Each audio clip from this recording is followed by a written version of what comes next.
कौन सा चैप्टर दिखता है भाई अपने सामने? Nature and significance of management, पहला चैप्टर बिजनेस स्टडीज का, nature and significance of management. यहां से शुरू करेंगे। चलो जी, अब तो साल भर हो गया, बताओ मैनेजमेंट मतलब क्या? क्या बोलते हैं अपन मैनेजमेंट से, क्या मतलब है अपना? है ना, हम नॉर्मली क्या बोलते हैं कि जब भी हमें दूसरों से काम करवाना हो तो हम मैनेजमेंट का यूज़ करेंगे। इसकी कई सारी बातें मैं करता था, और एक मेरा जो फेवरेट है उससे स्टार्ट करेंगे अपन इसको, जिसमें मैं बोलता था कि मैनेजमेंट स्पेलिंग में ही लिखा है कि मैनेजमेंट क्या होता है। तो हम इसको इस तरीके से तोड़ते हैं कि manage, then we have man, and then we have T. Manage, man, T. तो टी को मैं क्या बोल देता हूँ यहाँ पे? टैक्टफुली। मतलब मैनेज मैन टेक्टफुली, ठीक है। मैनेजमेंट टेक्टफुली का मतलब क्या हुआ? लोगों को अपने सहूलियत के हिसाब से इस्तेमाल करना, अगर सिंपल हम बोलें तो। लेकिन हम यूज वर्ड बोल के अलग साउंड नहीं करना चाहते। मतलब मैं अक्सर ये कहता हूँ 6,500 करोड़ की लाइन में कि इस दुनिया में दो तरीके के लोग हैं, एक वो जो यूज़ होते हैं और एक वो जो यूज़ करते हैं। लेकिन मैं एक्सप्लॉइट करने के मुकाबले नहीं बोल रहा हूँ, है ना। मैं नेगेटिव सेंस में इसको नहीं बोल रहा हूँ। मैं क्या बोलना चाह रहा हूँ कि आप भी कुछ काम करेंगे, मैं भी कुछ काम करूँगा, आप भी बिजनेस करेंगे, मैं भी बिजनेस करूँगा, आप मेरे यहाँ ऑर्गेनाइजेशन में एज अ एम्प्लॉय काम करेंगे, आपका भी फ़ायदा होगा, मेरा भी फ़ायदा होगा। मैं आपका यूज़ करके अपने बिज़नेस को बड़ा बनाऊंगा, जिसमें आपका भी फ़ायदा होगा। वो बात अलग है कि मेरा फ़ायदा थोड़ा सा ज़्यादा होगा। क्या ये बात समझ में आती है? तो normally manage man tactfully is the meaning of management, ठीक है। लेकिन हम डेफिनेशन से चलते हैं। अभी आपकी क्लास कितने बजे रखी है आज मैंने? आवाज़ नहीं, कितने बजे रखी मैंने? 3 बजे रखी। लगभग लगभग सब 3:10 तक आ गए। तो कोई ऐसा है जो बहुत दूर रहता होगा? कुछ लोग आउट ऑफ इंदौर से भी आते हैं हमारे यहाँ, है ना। कुछ लोग बहुत नज़दीक रहते हैं। तो जो आउट ऑफ इंदौर रहते हैं, जो दूर से आते हैं, वो लोग को टाइम मैनेज करना पड़ा होगा।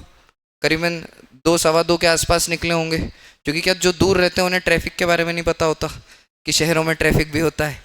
तो ट्रैफिक देखा होगा, है ना। फिर ट्रैफिक मैनेज करते करते आ गए। तो लगभग सब ने कॉन्शियसली अनकॉन्शियसली क्लास 3 बजे आने के लिए अपने दिन को मैनेज ज़रूर किया होगा, बराबर, है ना। अगर नहीं किया होता तो भी आप यहाँ तक पहुँच जाते, धक्के खाते खाते 3:30 बजे तक आ जाते, पर आ तो जाते ही। अभी हम क्लास 12th की शुरू करी थी, हमने पढ़ना शुरू किया था, लास्ट पेपर तक हम आ गए। कुछ होंगे जो साल भर कॉन्शियसली प्रिपेयर कर रहे थे, कुछ होंगे जिनको अब याद आया होगा कि हेलो, हेलो बोलो, हेलो, है ना। फिर अभी याद आया होगा, अभी पढ़ाई शुरू करेंगे, वो ऐसा भी रहता है। कुछ हमारे एक्स्ट्रा ऑर्डिनरी बच्चे रहते हैं, वो बहुत ज़्यादा पढ़ाई करने लग जाते हैं। आईपी मैट भी कर रहे हैं, सीयूईटी भी कर रहे हैं, और 12वीं भी कर रहे हैं। वो बाद में पता चला कि गुजराती कॉलेज में एडमिशन ले लिया इंदौर के। तो ऐसा भी सीन रहता है। कहने का सिंपल मतलब ये है कि कॉन्शियसली अनकॉन्शियसली हमें कोई भी काम करना हो, मैनेजमेंट करना पड़ता है। तो मेरा ये कहना है कि जब आपको कॉन्शियसली अनकॉन्शियसली मैनेजमेंट करना पड़ता ही है, तो आप कॉन्शियसली मैनेजमेंट करिए। कॉन्शियसली मैनेजमेंट करेंगे तो अच्छा रहेगा। एक डेफिनेशन है मेरी फेवरेट, वो देखते हैं क्या लिखा है। आइए, मैनेजमेंट इज द प्रोसेस। पहला वर्ड क्या आता है? Management is the process. Process के पास में लिखिए, it is a series of interconnected function. चाय बनाना प्रोसेस है? आवाज नहीं आई। चाय नहीं पीते? कॉफी वाले हैं यहाँ पे सब? चाय पीते हैं? हाँ। चाय सुपरमेसी? हाँ जी। तो चाय बनाना प्रोसेस है। कैसे बनाते हैं चाय, थोड़ा सिखाओ मुझे। क्या करते हैं? पानी डालते हैं, चीनी, चाय पत्ती, ऑब्वियस, दूध, दूध उबलने दो, फिर दूध, ओके ओके, फिर अदरक। हाँ। तो ये पूरा इंटरकनेक्टेड वर्क है। अगर अदरक ज़्यादा बढ़ा देंगे तो अदरक वाली जिंजर टी हो जाएगी, चाय पत्ती कम करेंगे तो लाइट टी होगी, शक्कर बढ़ा देंगे तो मीठी हो जाएगी, पानी ज़्यादा बढ़ा देंगे तो पतली। हर चीज़ एक दूसरे से इंटरकनेक्टेड है, और सबको एक सीक्वेंस में करेंगे तो जाके क्या होगा, चाय प्रॉपरली बन जाएगी। हाँ या ना बोलो? ठीक है। तो अगर चाय बनाना एक प्रोसेस है, तो प्रोसेस में क्या लगे? Interconnected function. क्या लगे? और एक से ज़्यादा है इसलिए मैं वर्ड क्या यूज़ करता हूँ, सीरीज ऑफ इंटरकनेक्टेड फंक्शन। क्या ये बात समझ में आती है? तो इन्होंने क्या कहा, मैनेजमेंट इज़ अ प्रोसेस, तो मैं कह देता हूँ मैनेजमेंट में एक से ज़्यादा छोटे छोटे फंक्शंस हैं जो इंटरकनेक्टेड हैं। क्या ये बात क्लियर है? तो management is a process of working. अब इन्होंने एक वर्ड दिया वर्किंग, मतलब कुछ करना पड़ेगा, कुछ करके तो दिखाना ही है। Working with and through others, खुद भी काम करना है, विथ मतलब खुद, और थ्रू अदर्स मतलब दूसरों से करवाना है, जो मैंने ऊपर कहा, मैनेज मैन टेक्टफुली। ठीक, तो management is a process of working with and through others. एक वर्ड आता है टू इफेक्टिवली अचीव, एक वर्ड है इफेक्टिवली, मुझे नहीं पता क्या है, आगे बात करेंगे। Effectively achieve the organisational objective. मैं चाहता हूं ऑर्गेनाइजेशनल के पास में आप नीचे लिख लें इंडिविजुअल ऑब्जेक्टिव। क्या लिख लें? Individual objective. By efficiency using limited resource in the changing environment.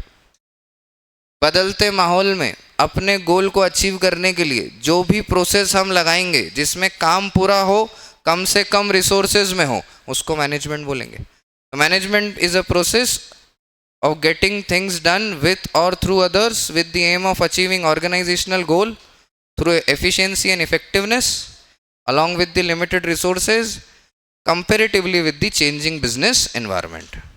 क्या ये बात क्लियर होती है? पक्का? दो शब्द और मिले, इफेक्टिव और एफिशिएंसी, है ना? दो शब्द और हैं, इफेक्टिव और एफिशिएंसी। क्या बता सकते हो इफेक्टिव का मतलब क्या है?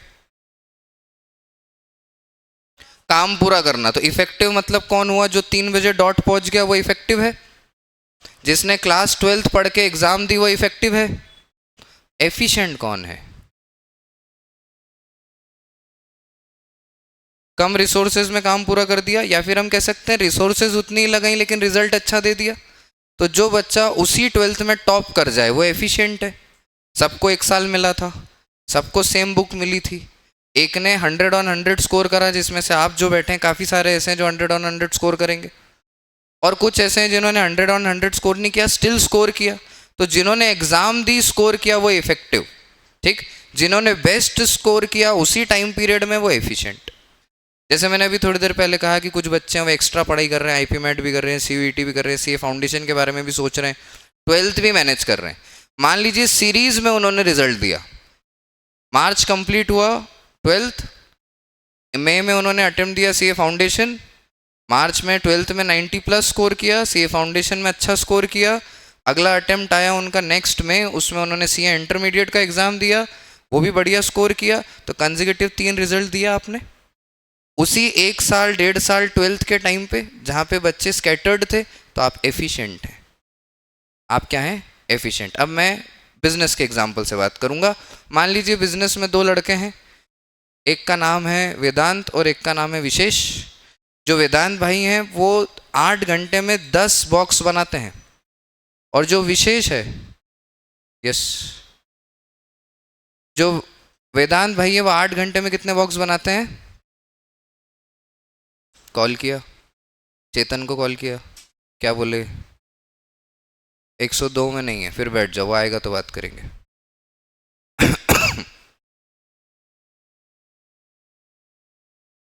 हाँ जी, हमने वेदांत को बिजनेस में क्या कहा कि 8 घंटे लेते हैं और कितने बॉक्स बनाते हैं? 10। वहीं पे विशेष है जो 8 घंटे लेते हैं और कितने बॉक्स बनाते हैं? 7। तो 8 घंटे तो दोनों काम कर रहे हैं, तो दोनों इफेक्टिव तो है, ठीक है। लेकिन एफिशिएंट कौन है? वेदांत एफिशिएंट है, क्योंकि वेदांत उतने ही समय में ज़्यादा आउटपुट दे रहा है, मतलब वो रिसोर्सेज उतनी ही यूज़ कर रहा है और आउटपुट ज़्यादा है। इसको हम रेट भी बोलते हैं। स्ट्राइक रेट सुना है क्या? आईपीएल आने वाला है, कौन सी टीम? हाँ, सीएसके वाले, वेरी गुड। कोई आरसीबी वाला तो नहीं है यहाँ पे धोखेबाज? अच्छा अच्छा, ठीक है। छोटा भीम देखा है आपने? छोटा भीम देखा है? छोटा भीम में राजू देखा है, माइटी राजू? माइटी राजू के सर पे बाल देखे? जितने बाल हैं उससे ज़्यादा ट्रॉफी है अपने पास। ठीक है। अभी इंडिया वर्ल्ड कप जीती, कारण क्या है? धोनी है, सिंपल है, इसमें ज़्यादा दिमाग लगाना ही नहीं है, ठीक है। स्ट्राइक रेट सुना होगा अपन ने, एक प्लेयर कितने स्ट्राइक रेट से खेलता है, राइट। तो जैसे रेट लगाते हैं अपन की, वेदांत जो है वो 1 घंटे में 10 क्वेश्चन सॉल्व करता है और विशेष जो है वो 1 दिन में 10 क्वेश्चन सॉल्व करता है। तो अब काम तो दोनों ही 10 कर रहे हैं, तो इफेक्टिव कौन हुआ यहाँ पे, बोलो जी। वेदांत जो है वो कितनी देर में 10 क्वेश्चन सॉल्व कर रहा है, 1 घंटे में। विशेष कितनी देर में कर रहा है, 1 दिन में। तो इफेक्टिव कौन है, दोनों ही हैं, 10 क्वेश्चन दोनों ही सॉल्व कर रहे हैं। एफिशिएंट कौन है, वेदांत, वो 10 क्वेश्चन कम समय में सॉल्व कर रहा है। तो मैं फिर पूछना चाहता हूं यहाँ पे बड़ा शब्द क्या है, एफिशिएंसी या इफेक्टिवनेस। एफिशिएंसी बड़ा कंसेप्ट हो गया, एफिशिएंसी इंक्लूड्स इफेक्टिवनेस। लाइन बोलो मेरे साथ, क्या है, एफिशिएंसी इंक्लूड्स इफेक्टिवनेस। आइए डेफिनेशन पढ़ के मैंने 3 शब्द निकाले। पहला वर्ड है प्रोसेस। तो बहुत सारे छोटे छोटे फंक्शंस हैं इसमें, functions like planning, organising, staffing, directing and controlling. क्या ये चारों पांचों फंक्शन को जानते हो आप। इन्हीं पे आगे हमारे पास क्या है, चैप्टर्स हैं, उसकी चर्चा करेंगे। Then we have a word effectiveness. What do you mean by effectiveness, completing right task to achieve the deputed goal with in the time frame. 1 line, एक लाइन में याद होना चाहिए। What do you mean by efficiency then? Efficiency means completion of the task using minimum resources. तो management की definition clear है, एक बार बोलेंगे मेरे साथ, management is a process. Repeat, management is a of working with and through others to effectively achieve the organisational objective by efficiency using limited resources in the changing environment. ये जो word आता है ना मेरे भाई, चेंजिंग एनवायरनमेंट, थोड़ा suspense खोल देता हूँ मैं यहाँ पे एक वर्ड लिखिएगा, डायनामिक। सुना है क्या ये मतलब पहले कभी। डायनामिक मतलब चेंजिंग एनवायरनमेंट, समय बदलता है धीरे धीरे, ठीक है, समय बदलता है, लोग बदलते हैं, वैसी बातचीत है यहाँ पे।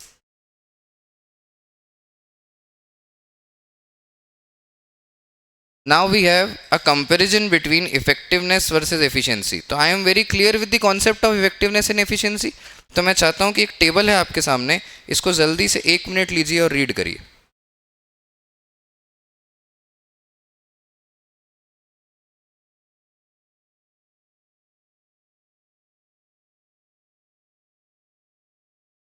क्या बोले थे?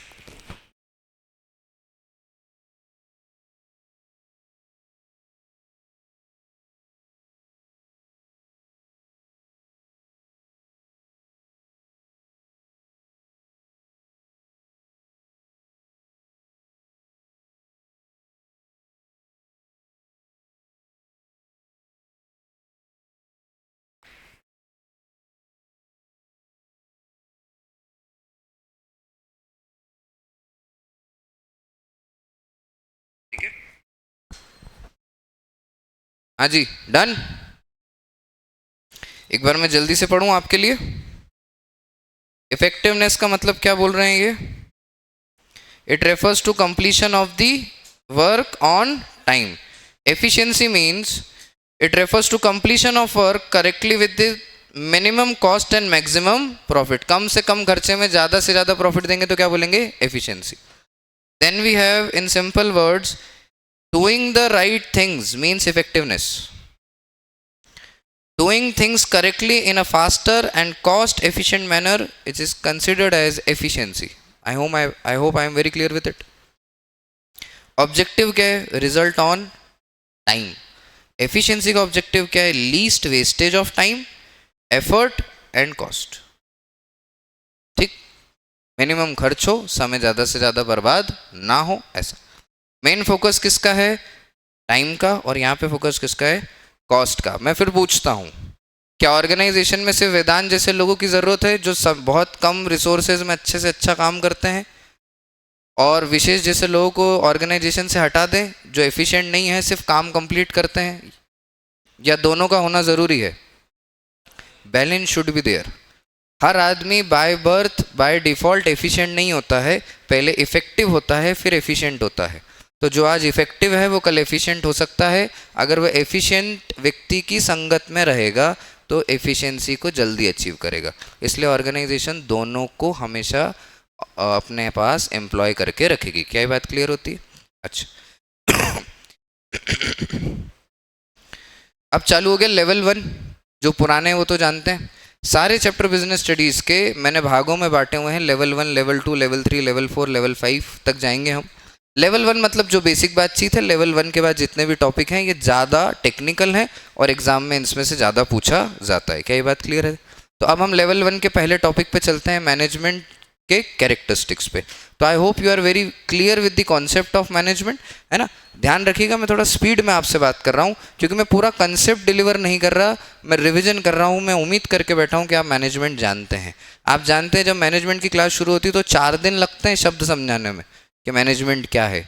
काफ़ी सारी कहानियाँ सुनानी पड़ती हैं, उसके बाद जाके मैनेजमेंट समझ आता है। अब 15 मिनट में अपन ने मैनेजमेंट पे बात कर ली है तो आप जानते हैं ये मेहुल का कोर नहीं है। लेकिन हम रिवीजन कर रहे हैं तो हम जानते हैं कि मैनेजमेंट क्या है, हम ब्रश अप कर रहे हैं, पॉलिश कर रहे हैं अपने कंसेप्ट को। ठीक है ना। तो टर्मिनोलॉजी याद रखना है और आगे बढ़ना है। Now we have characteristics of management in which first of all we have management is a goal oriented process. क्या मानते हैं आप? ये मैनेजमेंट गोल ओरिएंटेड है। आपको 3 बजे आना था, ये गोल था। आपको क्लास 12th की एग्जाम देनी है, ये गोल है। तो आपको पता है कि आपको क्या अचीव करना है, फिर आप काम शुरू करते हैं। क्या जब तक आपको गोल नहीं मिलेगा आप काम कर पाएंगे? नहीं कर पाएंगे। सुबह उठे छुट्टी है, कुछ नहीं करना है, तो कोई मैनेजमेंट नहीं, कभी भी उठो कभी भी सो। एक ऑर्गेनाइजेशन को ये नहीं पता कि आज उसे क्या करना है, उसे किस लेवल पे अपने टर्नओवर को लेके जाना है, उनका टारगेट क्या है, गोल क्या है, ऑर्गेनाइजेशनल ऑब्जेक्टिव क्या है, तो वो किसी भी प्रकार का मैनेजमेंट नहीं कर सकते। जितने भी लोगों के पास रिसोर्सेज ज़्यादा हैं, ध्यान से सुनिएगा, जितने भी लोगों के पास रिसोर्सेज ज़्यादा हैं तो बाय डिफ़ॉल्ट ये अजम्पशन है कि वो रिजल्ट भी ज़्यादा देंगे, है ना। हिंदुस्तान के पास पुराने समय में सोने की चिड़िया कहा जाने का कारण था कि हमारे पास बहुत ज़्यादा रिसोर्सेज थी। तो सिंपल है, जिसके पास रिसोर्सेज ज़्यादा है वो बहुत बड़ा रिजल्ट भी देगा। पर प्रॉब्लम कब होती है? जब आपके पास रिसोर्सेज ज़्यादा हैं लेकिन आपके पास पर्पस नहीं है। अगर आपके पास पर्पस नहीं है तो आप उन रिसोर्सेज को वेस्ट कर देंगे। क्या ये बात समझ पाते हैं? तो रिसोर्सेज ज़्यादा होना इम्पोर्टेंट नहीं है, पर्पस क्लियर होना ज़्यादा इम्पोर्टेंट है। तो management is a goal oriented process. Now we read every organisation has a set of, 2 word है यहाँ पे, simple and clearly stated goals. How should make a goal? It will be simple and clearly stated. You must write your goal in your personal diary, but the goal should be simple and clearly stated. Don't write over complicated goals. ज़्यादा typical गोल नहीं लिखना है, जैसे मैं दुनिया का बहुत बड़ा आदमी बनूंगा। कैसे? हाइट में, मोटापे में, बकवास में, समय खराब करने में। अरे बहुत सारे तरीके हैं ना। गिनीज वर्ल्ड ऑफ रिकॉर्ड तो स्लीपिंग का भी रिकॉर्ड बनाता है। तो उसमें आप जाना चाहते हैं, क्या बोलना चाह रहे हैं आप? बहुत बड़ा आदमी बनूंगा सुन के मेरे को तो अजीब साउंड करता है कि क्या बड़ा, कैसे, होश में आओ, ये सब बात मत करो। यू शुड बी क्लियर कि मैं मॉनेटरी टर्म्स में बड़ा बनना चाहता हूँ, मैं फिजिकल फिटनेस के रूप में बड़ा बनना चाहता हूँ, मैं मेंटली अपने आप को इवोल्यूट करना चाहता हूँ। इस तरीके से हम बात करेंगे, राइट। तो goal should be simple and clearly stated. Then which are the reason for its existence. मैं चाहता हूँ आप ऑर्गेनाइजेशनल वर्ड को चेंज करके इंडिविजुअल वर्ड लिखें एक बार जल्दी से, और फिर एक बार सेंटेंस को पढ़ें। एवरी इंडिविजुअल, इंडिविजुअल मतलब अदिति, मनस्वी, ईशाना, देशना, ये सब बच्चे हमारे वाले। Every individual has a set of simple and clearly stated goal for existence. क्यों है चाहिए इन्हें गोल? इन्हें एग्जिस्टेंस के लिए गोल चाहिए, जिंदा रहने के लिए इन्हें गोल चाहिए। ठीक है। Management unites the effort of individual to achieve these goal. एक छोटा सा एग्जांपल टाटा मोटर्स का आपके पास है, ठीक है, जल्दी से रीड करिए।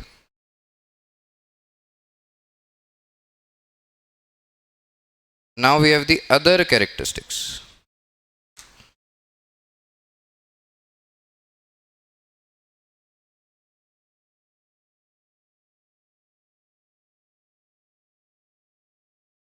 क्या मैनेजमेंट सब जगह है? सब जगह है मैनेजमेंट है कि भगवान? क्या मैनेजमेंट सब जगह है? कहाँ कहाँ है? क्या आपके स्कूल में है? स्कूल में है। अच्छा, स्कूल में मैनेजमेंट है। हॉस्पिटल्स में मैनेजमेंट देखा है आपने? क्या देखा हॉस्पिटल मैनेजमेंट में? स्ट्रेचर टाइम पे आ जाना चाहिए, सही बात है। स्ट्रेचर टाइम पे नहीं आ रहा है, मरीज लेटा हुआ है, स्ट्रेचर नहीं आया, खुद ही खड़ा हो गया, मेरे को मैं खुद ही चलता हूँ। मैनेजमेंट है। इमरजेंसी है तो कैसे करेंगे, अटेंड कौन करेगा, ड्यूटी डॉक्टर कौन होगा, दवाइयाँ वहाँ पे अवेलेबल होना चाहिए, सारे रिसोर्सेज होना चाहिए, लाइट के लिए बैकअप होना चाहिए। चलते ऑपरेशन में लाइट चली गई, अब क्या बोले, बैठो ब्रेक, अब क्या? तो बोले बॉडी खुली हुई, खुली रहने दो थोड़ी देर, हवा लग जाएगी। ऐसे तो नहीं कर सकते। और कहाँ देखा है? रेस्टोरेंट्स में देखा है आपने? क्या हम बड़े कॉरपोरेट हाउस के बारे में सुनते हैं तो वहाँ पे भी है मैनेजमेंट? इतना बड़ा एम्पायर टाटा इंडस्ट्री ने खड़ा कर रखा है, 100+ कंट्रीज में बिजनेस है, 5 कॉन्टिनेंट में बिजनेस कर रहे हैं, टीसीएस से लेके टाटा मोटर्स तक लेके, क्या रेंज ऑफ बिजनेस है। अब तो जूडियो जैसी जगहों पे भी हम देख पाते हैं। इतनी बड़ी ऑर्गेनाइजेशन में भी है। सबसे छोटा मैनेजमेंट कहाँ देखा? सबसे छोटा किराने की दुकान पे भी देखा है, प्रोविजन स्टोर्स, क्या देखा है वहाँ पे? सामान अप्रोप्रिएटली रखा हुआ है, जब आप उनसे मांगते हैं उन्हें पता है सामान कहाँ रखा है, वह जाते हैं ला के देते हैं, बिलिंग करते हैं। डिपार्टमेंटल स्टोर्स में देखा है, पानी बतासे खाए कि नहीं खाए? पानी बतासे वाले भैया का काउंटर देखा है? आपको लग रहा होगा कि ऐसे ही कुछ काउंटर होता है, वो भी ऐसे ही खड़े रहते हैं, है ना? उनके आसपास भी सामान रखा रहता है और वो शुरू हो जाते हैं। तो अगर आप उस काउंटर को ध्यान से इमेजिन करें, सबने खाए लगभग लगभग, है ना? कुछ लोगों ने तो स्पेसिफिक कारणों से भी खाए होंगे, नहीं विशेष नहीं, रहते हैं कारण भी रहते हैं खाने के। अच्छा, तो जो काउंटर आप देखेंगे तो उसमें देखेंगे कि उन्होंने एक पानी के लिए कुछ रखा हुआ है, क्या बोलते हो आप लोग उसको, मटका। फिर वो आलू वगैरह का भी सामान होता है। फिर आपको मिलेगा वहाँ पे पतासे भी हैं। उन्होंने एक सिस्टमाइज्ड ऑर्डर में जमा रखा है उस काउंटर को। आपको भी खड़ा कर लेंगे वो पास में, आपको बिंदास वो दे देंगे, किस में खिलाते हैं, डोना, हाँ डोना, वो दे देंगे जो भी प्लेट होता है। और आपको मतलब वो कैलकुलेट भी कर लेते हैं खिलाते खिलाते कि कितने खा लिए। मतलब मैंने देखा लड़कियां जानबूझ के भैया से बात करने लगती हैं, गिनती भुला देंगे इसके, पर वो आदमी स्मार्ट है, वो सब कैलकुलेट भी कर लेता है कितना है, और तीखा है कम है सब। अगर आप थोड़ा सा इमेजिन करें, कियोस प्लीज, थोड़ा सिस्टम चेक करते हैं, वो जो पानी जहाँ रखा है, जहाँ आलू रखे हैं, जहाँ पतासा रखे हैं, इसकी रिदम है एक, है ना? वो आदमी के हाथ की रिदम है। अगर वो मेरी तरह लेफ्ट हैंडर है तो हो सकता है वो लेफ्ट साइड में सारी चीज़ें अरेंज करेगा, लेकिन इन चीज़ों को अगर अपन हिला दें उसके काउंटर से, जैसे आज वो आया और पानी जो है वो हमने ऊपर रख दिया है, पतासे जो है वो नीचे रख दिए हैं, और आलू जो है वो जेब में रख दिया है, और चटनी जो है वो यहाँ है। तो आप देख रहे हैं कितना कॉम्प्लिकेट, मैं करके नहीं दिखा सकता। और अगर इत्तेफाकन वो भाई साहब ने आज पजामा पहना है, और अगर आलू इधर उधर हो गया, तो जो एक्स्ट्रा फ्लेवर आपको मिलेगा, extra spicy, it's very unique, you know. अगर हम देखें तो इतनी छोटी ऑर्गेनाइजेशन में भी हमें मैनेजमेंट जैसी बातें दिखती हैं, एक छोटे से काउंटर में भी दिखता है, टाटा कंपनी जैसे बड़े ग्रुप्स में दिखता है। मैं शब्द बोलना चाहता हूँ अब, छोटी ऑर्गेनाइजेशन हो या बड़ी, प्रॉफिट मेकिंग हो या non profit making, manufacturing industry हो या फिर सर्विस इंडस्ट्री, मैनेजमेंट सब जगह है। इसका मतलब मैनेजमेंट यूनिवर्सल नेचर का है। कैसे नेचर का है? आवाज़ नहीं है, कैसे नेचर का है? और यूनिवर्सल नेचर के लिए मैं एक वर्ड यूज़ करता हूँ, परवेसिव। क्या वर्ड यूज़ करता हूँ? परवेसिव। मैं चाहता हूँ इसके पास में आप लिखिए यूनिवर्सल।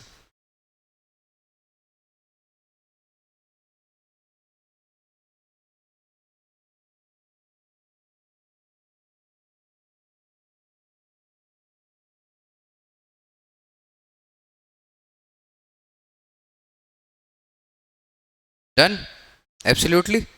चलिए, then we have the third characteristics which is management is multidimensional. मैं प्रेफरेबली ये बोलता हूँ कि मैनेजमेंट जो है वो डायमेंशन लेस है, किसी भी डायमेंशन में मैनेजमेंट लगता है। अगर हम महाभारत सुनेंगे तो वहाँ भी मैनेजमेंट है। मैंने कहा एक छोटे से ऑर्गेनाइजेशन में है, एक बड़े से ऑर्गेनाइजेशन में है। लेकिन जब हम बिजनेस पर्सपेक्टिव से बात करते हैं तो हमारी कोशिश ये होती है कि बिजनेस के एंगल से मैनेजमेंट किन किन फंक्शंस पे काम करता है। तो तीन मेजर डायमेंशन हम मानते हैं। कौन से, कितने डायमेंशन मानते हैं हम, कितने मानते हैं? पहला, मैनेजमेंट ऑफ वर्क, काम होना चाहिए, काम का मैनेजमेंट। जैसे अगर हम पानी बतासे वाले भैया की बात करें तो उनका काम क्या है? प्रोसेस करना फूड को और डिलीवर करना। क्या ये मान सकता हूं मैं? तो ये उनका वर्क है। क्या आपने ऐसे भी स्टॉल देखे हैं, ऐसे भी कॉर्नर देखे हैं जहाँ पे एक से ज़्यादा लोग होते हैं? एक व्यक्ति मेन होता है, एक उनका हेल्पर होता है। तो वो जो उनका हेल्पर है उससे भी काम निकलवा रहे हैं। और ऑर्गेनाइजेशन जैसे जैसे बड़ी होती जाएगी वहाँ पे लोग ज़्यादा होते जाएंगे। तो हम दूसरा मैनेजमेंट का एरिया क्या रखेंगे, डायमेंशन क्या रखेंगे? मैनेजमेंट ऑफ पीपल, लोगों से काम कराना। ऊपर भी था मैनेजमेंट टेक्टफुली, तो मैन तो वहाँ भी था। ठीक है, तो एक काम होना चाहिए, दूसरा जो व्यक्ति काम कर रहा है उससे काम निकलवाना भी है। कई बात क्लियर होती है? और जब दोनों का मर्जर करेंगे, दोनों को यूज करेंगे, तो बिजनेस बोलता है ऑपरेशंस। जब मैन और मटेरियल का यूज करके फाइनली हम कुछ काम करते हैं तो हम क्या बोलते हैं? हम मैनेजमेंट किसका कर रहे हैं? ऑपरेशंस का कर रहे हैं। मतलब हम बोलते हैं आपके बिजनेस में क्या होता है, तो हम बोलते हैं हमारे बिजनेस में ऑपरेशंस होते हैं। हम लोग बड़ी बड़ी डील करते हैं, सेल करते हैं, परचेज करते हैं, एक्विजिशंस करते हैं, अमालगमेशन करते हैं। सब क्या चीज़ें हैं भाई साहब? तो इसमें आप क्या कर रहे हैं एक ये एलिमेंट है, और आप किससे करवा रहे हैं ये एक एलिमेंट। आपके पापा अगर बिजनेस में है तो वो दो ही काम करते होंगे, काम पूरा हुआ या नहीं और जिसको दिया था उसने किया या नहीं। तो मेजरली अगर हमने दो चीज़ें मैनेज कर ली, which is work and people, तो हमारा क्या मैनेज हो जाएगा? Operation. Operation is the ultimate course of business. आपके लिए बोलूँ तो क्या होगा? वर्क मतलब पढ़ना, और पीपल मतलब आप खुद, अभी के लिए पर्सन मानना है आपको। अगर आपने खुद को मैनेज कर लिया और काम में आपने पढ़ाई कर ली तो आपके पढ़ने के ऑपरेशंस बिल्कुल क्लियर हो जाएंगे। इस पढ़ाई की जर्नी में जो बच्चा फंसता है वो दूसरों की वजह से नहीं फंसता, खुद को मैनेज नहीं कर पाता है इसलिए फंस जाता है। मैनेजमेंट बहुत अच्छा है, बहुत अच्छा कंसेप्ट है। क्लास 12 तो छोटी चीज़ है, हम ज़िंदगी की बात करेंगे तो आप ज़िंदगी में तरक्की ही कर पाएंगे तो मैनेजमेंट की वजह से कर पाएंगे। एक होता है कि हम खुद को मैनेज कर लें, और जब आप खुद को कर लेंगे तो आपको देख के दूसरे भी हो जाएंगे। और जो खुद को मैनेज कर सकता है वही दूसरों को कर सकता है, और जो खुद को करके खुद से काम करवा सकता है वो दूसरों को करके दूसरों से भी काम करा सकता है। इसलिए लीडरशिप एंटरप्रेन्योर्स को हम लोग मैनेजमेंट का स्वरूप मानते हैं कि ये मैनेजमेंट करते थे लोग, इनका मैनेजमेंट स्किल बहुत अच्छा था। ठीक, तो management having three dimensions. What are the dimensions? Management of work, people and operation. Operation के आगे इक्वल्स टू करके लिखो, वर्क प्लस पीपल।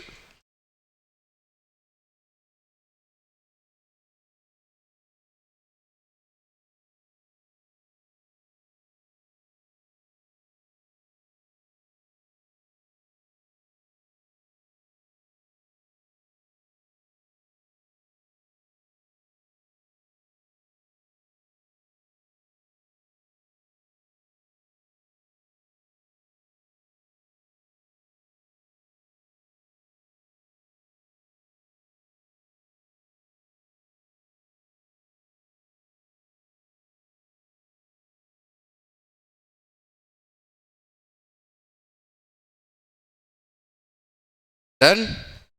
एक एग्जांपल दिया, जल्दी से पढ़ो।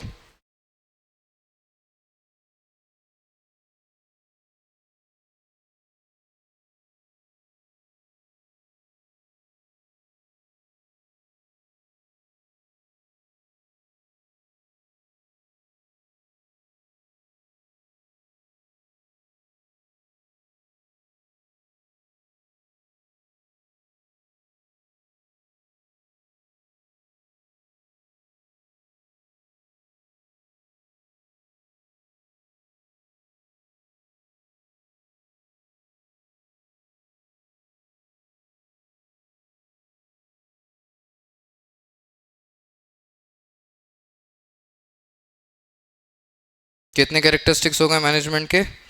तीन। कौन कौन से? Management is a goal oriented process, management is all pervasive, then we have management as a multi dimensional, right? कितने डायमेंशन है? तीन, work, people, operation. Now we have management as a continuous process. क्या एक बार management कर लिया तो दोबारा नहीं करना पड़ेगा? क्लास 12 में मैनेजमेंट कर लिया तो कॉलेज में नहीं करना है? सीए के लिए आप बोल सकते हैं कि 12th में 90% थे, फाउंडेशन का पास मान लो मेरे को, फाउंडेशन में ले आए नंबर और बोल देना कि अरे इंटर भी पास मान लो, आपकी एग्जाम करी तो सही एक बार पास, कितनी बार कराओगे? Well managed? नहीं नहीं, रोज करना पड़ेगा। कल बहुत अच्छी सेल हुई थी, आज भी अच्छी सेल हो, इसके लिए आपको क्या करना पड़ेगा? बेटर मैनेजमेंट करना पड़ेगा। तो management is a on going process, management is a continuous process. क्या ये बात क्लियर होती है? इस वर्ड से एक शब्द पैदा होता है जिसका नाम है मैनेजमेंट साइकिल। मैं चाहता हूं कंटिन्यूअस प्रोसेस आप हाईलाइट करें और नीचे लिखें मैनेजमेंट साइकिल।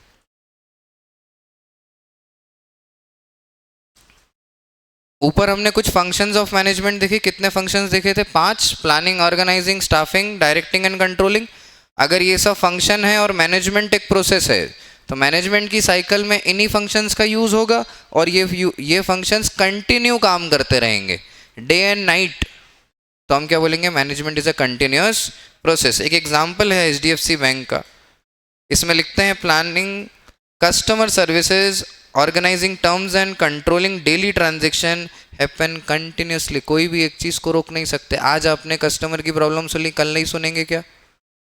किसी भी दिन इसको होल्ड पे कर सकते हैं, डिले कर सकते हैं, मना नहीं कर सकते, और डिले भी नहीं करना चाहिए। Am I clear with this? Okay. Then we have management as a group activity.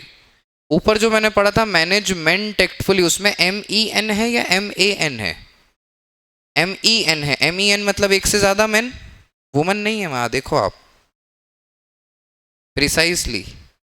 मुश्किल है मैनेजमेंट ऑफ वुमन, मुश्किल है, लिखने वाले को भी पता नहीं किसको अपन मैनेज कर सकते हैं, मैन को। तो एक से ज्यादा है। जो व्यक्ति एम्प्लॉय बन के आपके ऑर्गेनाइजेशन में काम कर रहा है उसका भी अपना कोई गोल है, आप उसको यूज करके बिजनेस में बड़ा काम करा रहे हैं, आपका भी अपना गोल है, दोनों मिलके काम कर रहे हैं, दोनों का ऑब्जेक्टिव अचीव होना चाहिए, तभी तो साथ में काम कर पाएंगे ना। तो इसलिए हम क्या बोलते हैं, मैनेजमेंट कैसा है? ग्रुप एक्टिविटी है, एक से ज़्यादा है। स्कूल में फेट वगैरह लगता है आप लोगों के, एनुअल फंक्शन, ऑर्केस्ट्रा, ये सब देखा होगा।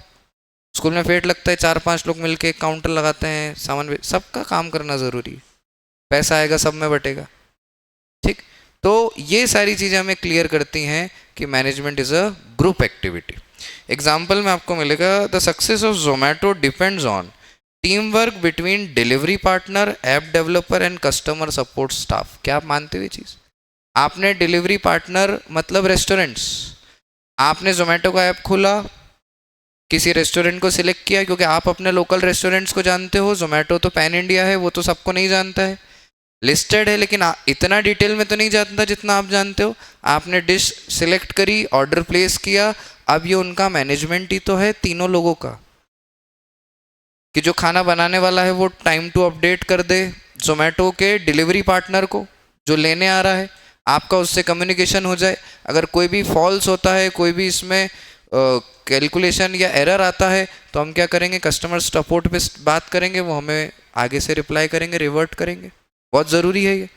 अगर इन तीन पिलर में से किसी भी एक पिलर को हिला देंगे तो जोमेटो का एक कंप्लीट ट्रांजेक्शन पूरा होना मुश्किल है। और जोमेटो के ऑपरेशन ही एक कंप्लीट ट्रांजेक्शन है, ऑर्डर प्लेस होने से लेकर ऑर्डर आप तक आने तक, विदाउट एनी कंप्लेन। अगर ये हो गया तो ही जोमेटो को पैसा आएगा। क्या ये हम समझ पाते हैं? जैसे बिजनेस में एक ट्रांजेक्शन का मतलब क्या? सामान खरीदा और बेचा, खरीदना सस्ता है, बेचना महंगा है, जो बचेगा वो हमने कमाया, इस तरीके से सोचते हैं। तो अगर हम जोमेटो के बिजनेस को एनालाइज करें तो उनके लिए ऑपरेशनल टास्क क्या है कि वो उनका ऐप का यूज होना चाहिए, ऑर्डर प्लेस होना चाहिए और ऑर्डर टाइमली डिलीवर होना चाहिए विदाउट एनी एरर। और अगर ये सक्सेसफुली हो गया तो उनको पैसा मिलेगा, पक्का। तो हम क्या बोल सकते हैं, management is a group activity. Now we have a word, management is a dynamic function. ये वर्ड मैंने पहले भी यूज किया था। क्या वर्ड यूज किया था? डायनामिक। क्या मतलब था डायनामिक का?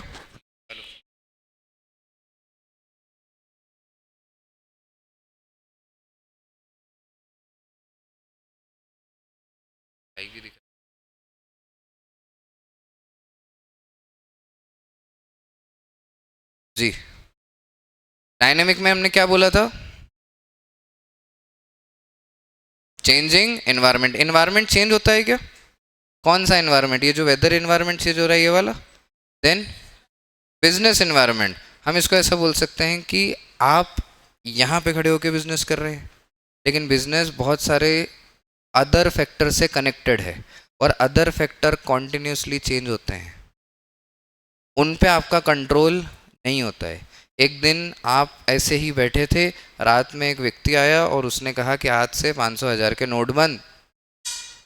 एक दिन एक न्यूज़ आई कि आज से जीएसटी एप्लीकेबल है। एक दिन न्यूज़ आ जाएगी कि बस अब तो भारत ही बंद, सब कुछ बंद कर दो, छुट्टी, स्कूल बंद, सब कुछ बंद। तो इन सारे इन्वायरमेंट्स को आपको अडॉप्ट करना है। मेरा वर्ड क्या है, क्या करना है? इन सारे इन्वायरमेंट को अडॉप्ट करना है और अपने को पहले से बेहतर बनाना है। तभी हम क्या बोल पाएंगे? We are dynamic organisation. हमें डायनामिक इन्वायरमेंट को समझना है और फिर खुद को क्या करना है, उसके हिसाब से चेंज करना है, उसके माहौल में ढाल लेना है। आइए हम पढ़ते हैं। Management adopt to changes in the external environment such as economic, social, political factors, which will be discussed in chapter 3 business environment. I know you know, but you should act like you don't know. Okay, then we have an example. Ola adapted its business model to include electric vehicles like Ola Electrics. Ola का major business क्या था? Cabs. दूसरों की car को अपने साथ associate करके cab services provide करना। देन दे रियलाइज कि फ्यूचर में ईवी व्हीकल्स आएंगे, तो हमें किस में कन्वर्ट होना चाहिए? ईवी व्हीकल में। और सबसे पहला ओला का इलेक्ट्रिक स्कूटर ही आपने देखा बाजार में। तो ये बिजनेस को समझना और क्या करना है, डायनामिक अप्रोच से डील करना है। ठीक है, now last we have management is a intangible force. Commerce के बच्चे को इनटेंजिबल वर्ड समझने में ज़्यादा तकलीफ नहीं लगती है। इनटेंजिबल मतलब जिसको देख भी नहीं सकते, छू भी नहीं सकते, लेकिन महसूस कर सकते हैं, जैसे मोहब्बत है। और वैसे ही क्या है, मैनेजमेंट है। देख सकते हैं क्या? मोहब्बत देख नहीं सकते, महसूस कर सकते हैं। छू सकते हैं क्या? मोहब्बत में छू सकते हैं, मोहब्बत को नहीं छू सकते। लेकिन you should aware about good touch and bad touch.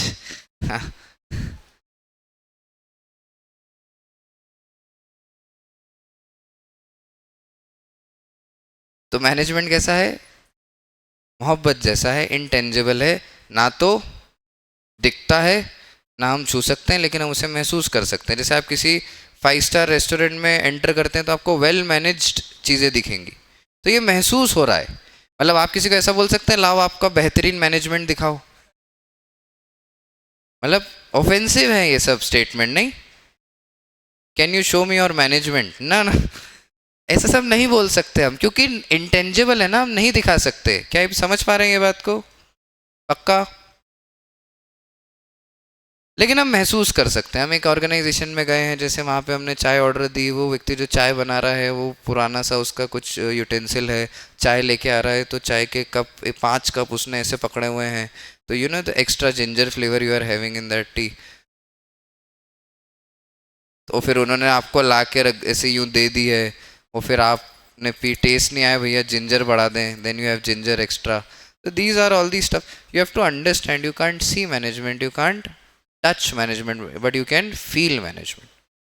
Management cannot be seen but can be felt through the organization performance, discipline and employee satisfaction. ये 3 वर्ड आपको बहुत क्लियर होना चाहिए।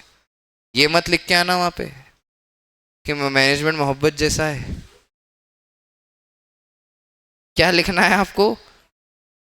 कि मैनेजमेंट देख नहीं सकते, लेकिन हम क्या देख सकते हैं? परफॉर्मेंस। जो बच्चा इस साल टॉप करेगा हम उसको बोलेंगे वेल प्रिपेयर्ड, वेल मैनेज्ड बच्चा था, बढ़िया परफॉर्मेंस है। जो बच्चा डिसिप्लिन होगा या जो ऑर्गेनाइजेशन डिसिप्लिन होगी, डिसिप्लिन का मतलब यहाँ पे क्या होता है? अपने कमिटमेंट्स को पूरा करना, जो कहा गया वो किया। और कौन सा सेटिस्फेक्शन? Employ satisfaction. इनटेंजिबल चीज़ों में सेटिस्फेक्शन का होना जरूरी है। नवरात्रि चल रहे हैं, कोई फालतू बात नहीं करेगा, अच्छी बातें करेंगे अपन। आइए, क्या मैं बोल सकता हूँ मैनेजमेंट की कैरेक्टरिस्टिक्स हमने कवर करे? कितने कैरेक्टरिस्टिक्स हैं हमारे पास? 7। एक एक करके बता दो जल्दी से। पहला क्या है? Management is a goal oriented process. Then we have management is a pervasive nature. Then we have management as a multi dimensional. How many dimensions we have? 3। Work, people, operation. Then we have management is a continuous process, group activity, dynamic function, intangible. Very good. Let's move ahead. Now we have management objective. How many objectives are there? 3 objectives are there. What are the 3 objectives? यहाँ पे जगह खाली है आपके लिए, बनाइए triangle.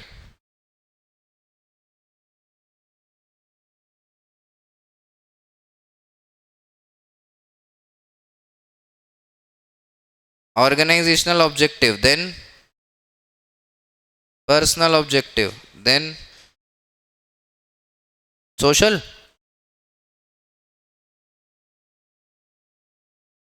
How many objectives are there? 3. Organizational, social and personal. आगे बढ़ूं? Let's start with the organisational objective. चलो मुझे बताओ, कोई व्यक्ति बिजनेस क्यों शुरू करता है? पैसा कमाने के लिए। पर ये तो आज के समय में हम बोल रहे हैं ना, हम थोड़ा पीछे जाके देखें, आज से 20-25 साल 50 साल पीछे, तो लोग जब बिजनेस शुरू करते थे तो उनका मेजर पर्पस क्या होता था? सर्वाइवल, जीवन जीने के लिए। हम बोलते हैं ना इकोनॉमिक्स, लाइवलीहुड। जिंदगी व्यतीत करने के लिए हमें क्या करना पड़ता है? कुछ ना कुछ काम करना पड़ता है। उसी में एक काम क्या आता है? बिजनेस आता है। क्या ये बात समझते हैं आप? तो जब भी बिजनेस चालू हुआ होगा तो एक पर्टिकुलर बेस के लिए चालू हुआ होगा, वो क्या रहा होगा?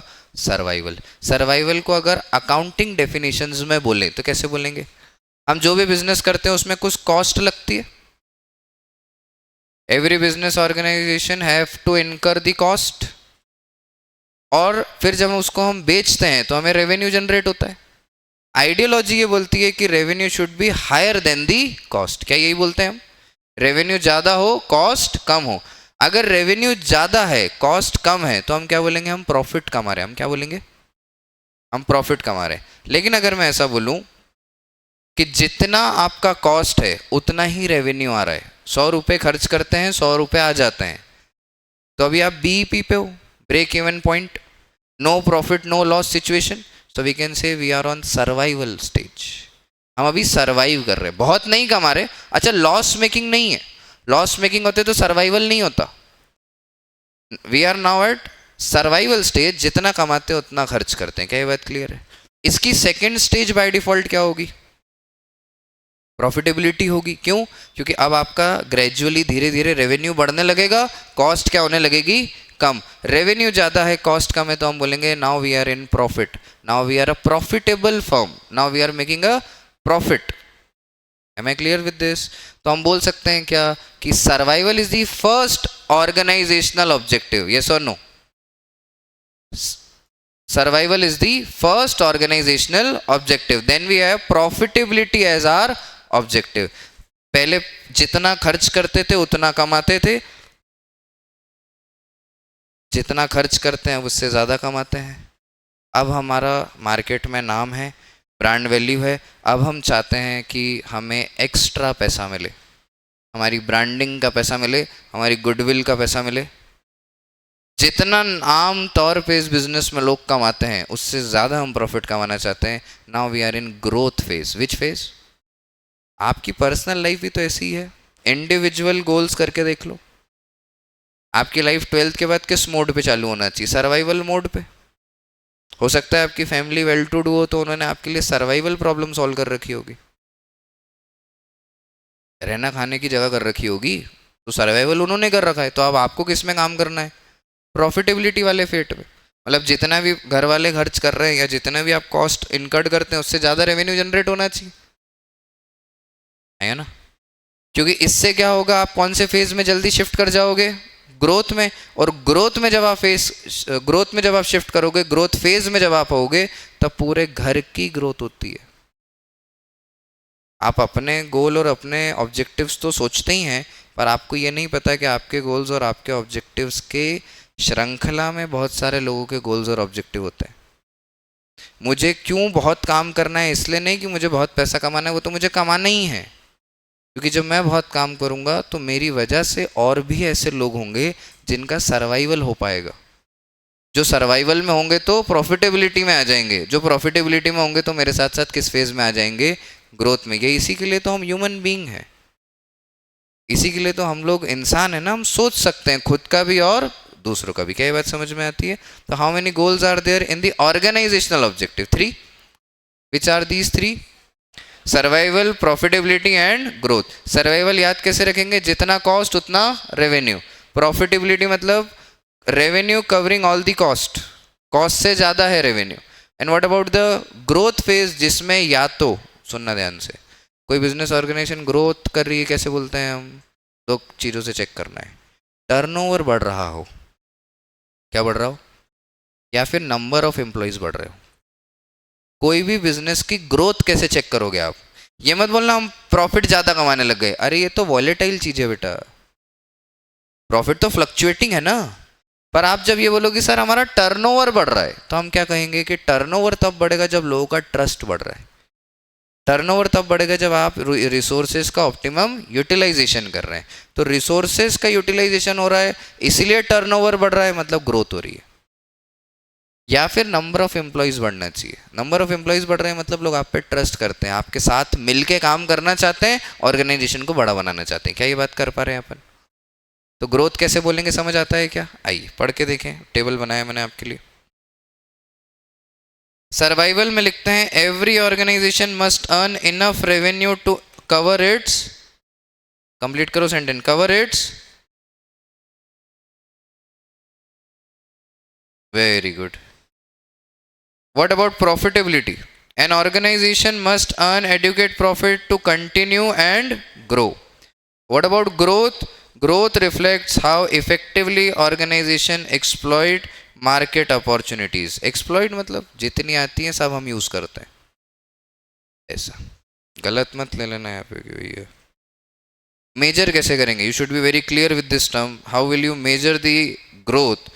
It can be measured by increase in sales, which is turnover itself, increase in employees or market share you can say, or product you can say.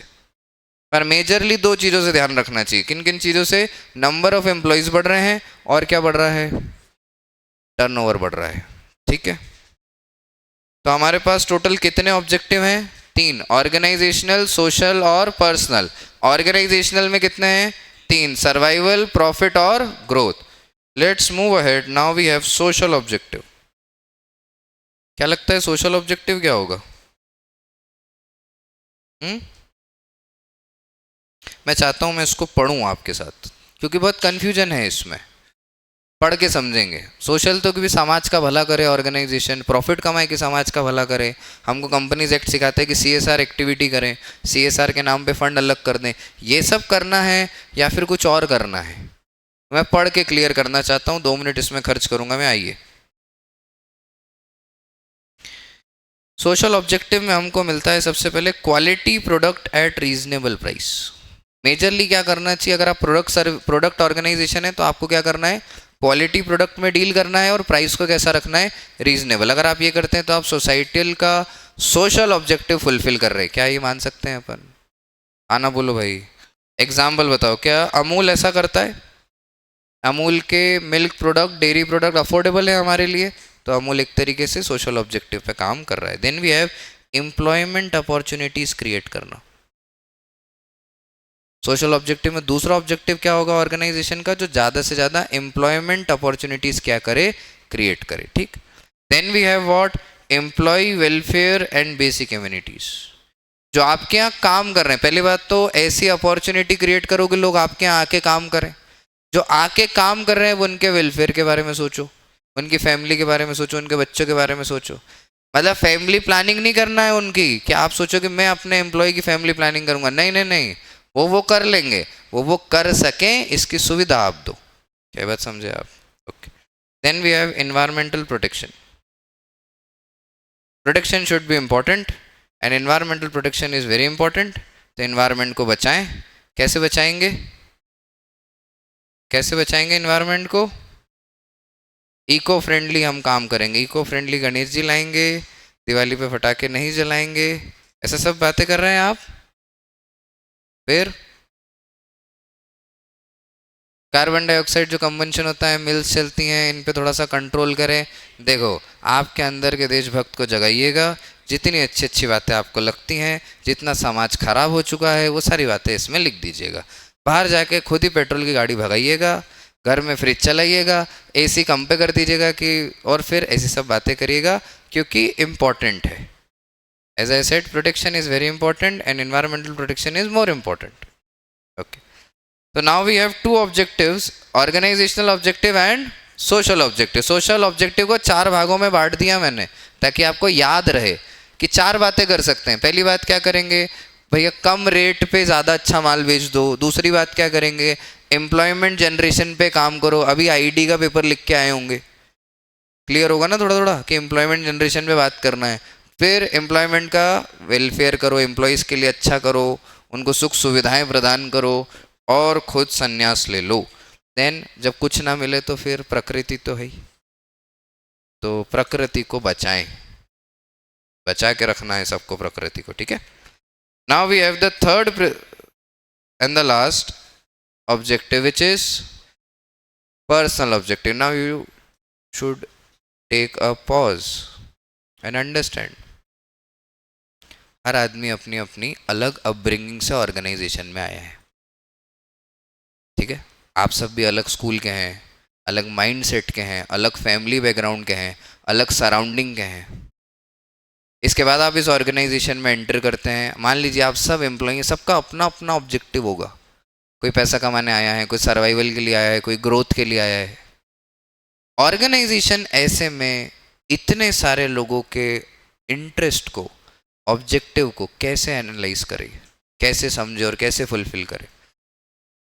करना चाहिए कि नहीं करना चाहिए, तो हम कहते हैं बिल्कुल करना चाहिए, क्योंकि मैंने कहा अगर लोग आपके साथ मिलके काम करेंगे तो आपका बिजनेस ज़्यादा अच्छा चलेगा, राइट। तो अब आपको क्या समझना है, जितने भी एम्प्लॉय ऑर्गेनाइजेशन में एंटर करते हैं, सारे एम्प्लॉयज़ की कुछ बेसिक नीड्स को आपको फुलफिल करना है, जिसमें मेजर नीड जो आती है वो आती है फाइनेंशियल नीड। जितना काम कराओ उतना पैसा उसको दे दो। ये चीज़ हमेशा जीवन में ध्यान रखना है। जो मैं कॉमर्स का विद्यार्थी हूँ लेकिन मेंटली थोड़ा सा अलग दिमाग रखता हूँ, तो मैं डिस्काउंट में विश्वास नहीं रखता, क्योंकि अगर मुझे डिस्काउंट चाहिए तो मैं डोमिनोज़ में डिस्काउंट मांगूंगा, मैं मेरे वेजिटेबल वेंडर से डिस्काउंट नहीं मांगूंगा, ठीक है। क्योंकि मैं उसकी प्रॉब्लम्स को समझता हूँ, वो सर्वाइवल स्टेज पे है, प्रॉफिटेबिलिटी स्टेज पे है, किस स्टेज पे है। वो आपको डिस्काउंट अफोर्ड कर सकता है पर डोमिनोज़ आपको डिस्काउंट अफोर्ड नहीं कर सकता है, मैं ये नहीं मान पाता हूँ। तो अगर आप डोमिनोज़ पे नहीं मांग सकते तो आपको उनसे भी नहीं मांगना चाहिए। अब आप बोलोगे नहीं ये तो पर्सनल एंगल, पर्सनल एंगल नहीं है, आपको इकोनॉमिक समझना है। आपकी ग्रोथ तब होगी जब सामने वाले की होगी। बात यह है कि आप उसकी ग्रोथ आपके थ्रू होना चाहिए। मैं फिर से बोलता हूँ, 10,000 करोड़ की लाइन है, ध्यान रखना। आप आपकी ग्रोथ तब होगी जब आपके सामने वाले की ग्रोथ होगी, पर उसकी ग्रोथ आपकी वजह से होना चाहिए। तो आपका ज़्यादा स्ट्रांग होना ज़रूरी है ना, आपका ज़्यादा केपेबल होना ज़रूरी है ना। और ज़्यादा केपेबल होना, ज़्यादा स्ट्रांग होना ही आपको एंटरप्रेन्योर बनाएगा, एम्प्लॉयर कैटेगरी में रखेगा। एम्प्लॉय अलग हो जाएगा, एम्प्लॉयर अलग हो जाएगा। ये माइंडसेट की बात है, ये पैसे की बात नहीं है।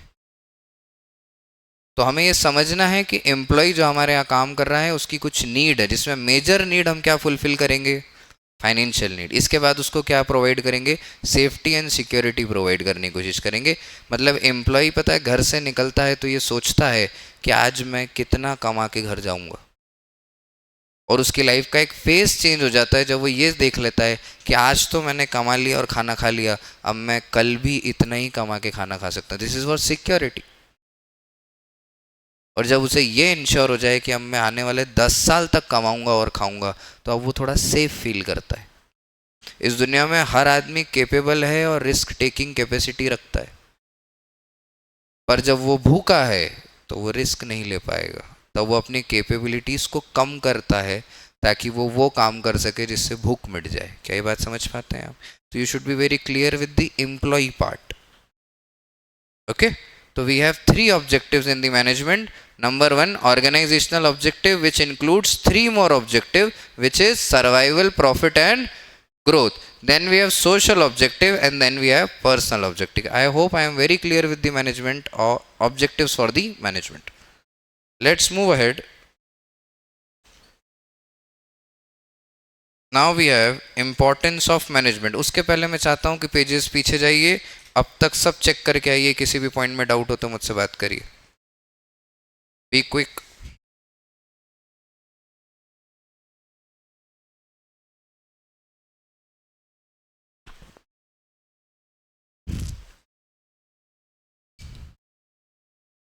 Very good afternoon.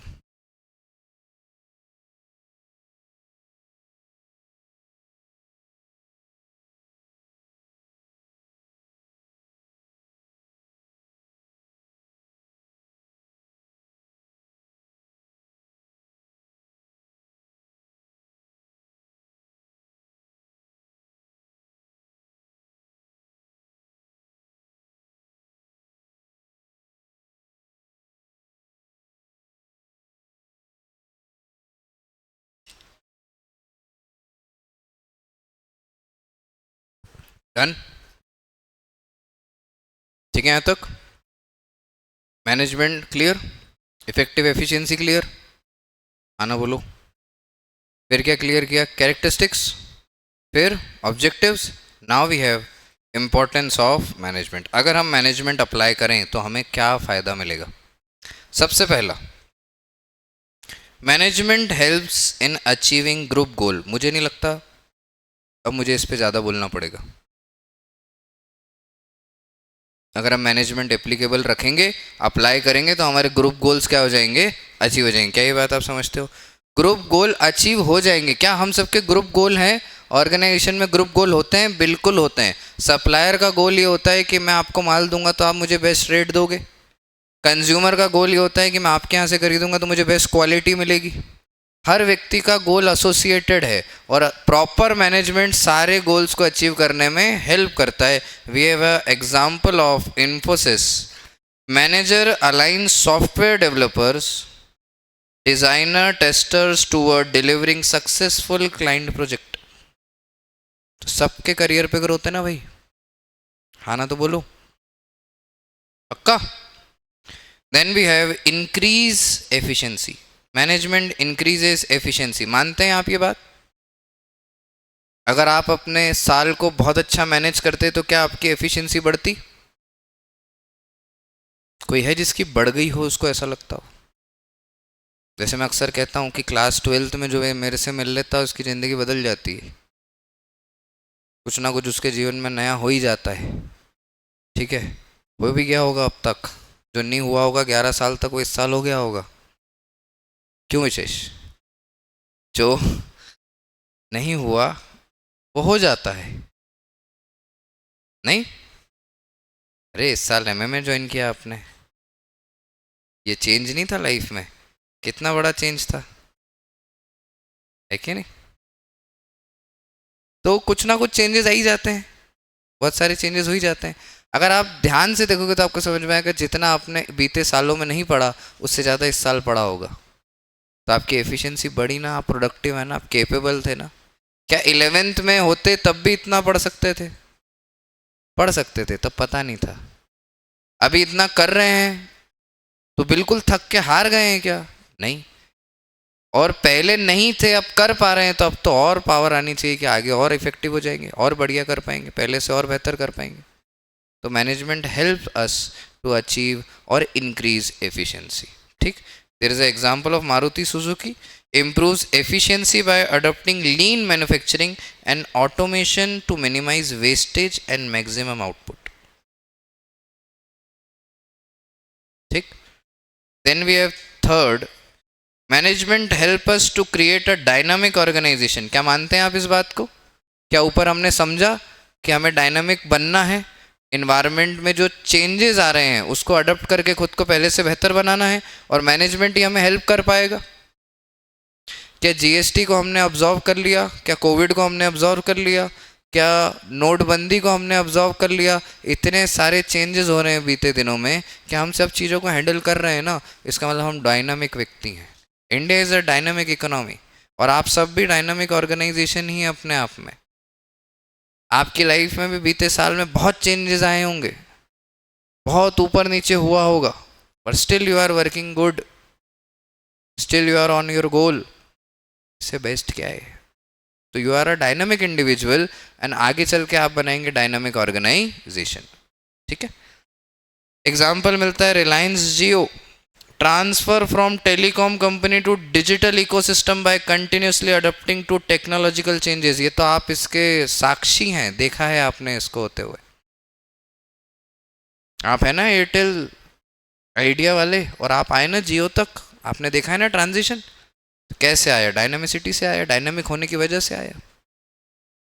Then we have management help us to achieving personal objective also. Entrepreneur का पर्सनल ऑब्जेक्टिव है maximum profit maximisation, maximum profit करना। और इंडिविजुअल एम्प्लॉय का मेजर ऑब्जेक्टिव यहाँ पे क्या है? बेटर वर्किंग कंडीशंस में काम करना, अच्छी सैलरी पाना, अच्छी करियर ग्रोथ पाना, ये सब उसको मिल रहा है। तो management help us in achieving what objective? Personal objective. Tata consultancy services, TCS नाम सुना होगा आपने। TCS provides training and career advancement opportunities through which we can motivate employees. तो उनका पर्सनल ऑब्जेक्टिव भी तो फुलफिल हो रहा है, पर्सनल ग्रोथ भी तो उनको मिल रही है। बताइए, है ना? पक्का? और ये मेरा फेवरेट है, डेवलपमेंट ऑफ द सोसाइटी। मैं अक्सर इस पे 1 मिनट लेके ये लाइन बोलता हूँ।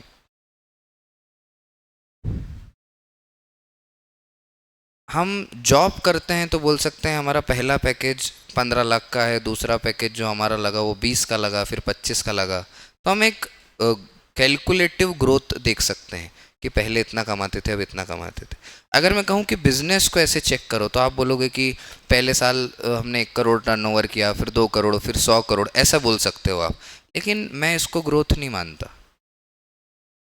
मैनेजमेंट के दृष्टिकोण से जब मैं देखता हूँ, मैनेजमेंट के पीओवी से जब मैं देखता हूँ, तो मुझे ये समझ में आता है कि एक ऑर्गेनाइजेशन सोसाइटी का जितना डेवलपमेंट करती है, उससे उसकी ग्रोथ माननी चाहिए। जैसे इसका बेस्ट एग्जांपल आज तक जो मैं ढूंढ पाया वो मुझे गूगल लगता है। सर्च करने का कोई पैसा लग रहा है क्या आपका? गूगल चलाते हो आप, सर्च करने का पैसा लग रहा है? कोई पैसा नहीं लग रहा है। कंटेंट अपलोड करने का कोई पैसा लग रहा है? कोई पैसा नहीं लग रहा है। आप सवाल पूछते हो, आपका सवाल का जवाब आ रहा है, आपको जो चाहिए वो मिल रहा है, आपका पैसा नहीं लग रहा। जो कंटेंट डाल रहा है उसका पैसा नहीं लग रहा, सोसाइटी का भला भी हो रहा है और गूगल पैसा भी कमा रहा है। इससे अच्छा बिजनेस क्या हो सकता है? डायरेक्टली कोई पेमेंट आप नहीं कर रहे हो, लेकिन अब ऐसा इकोसिस्टम है कि आप गूगल के थ्रू पैसा कमा सकते हो।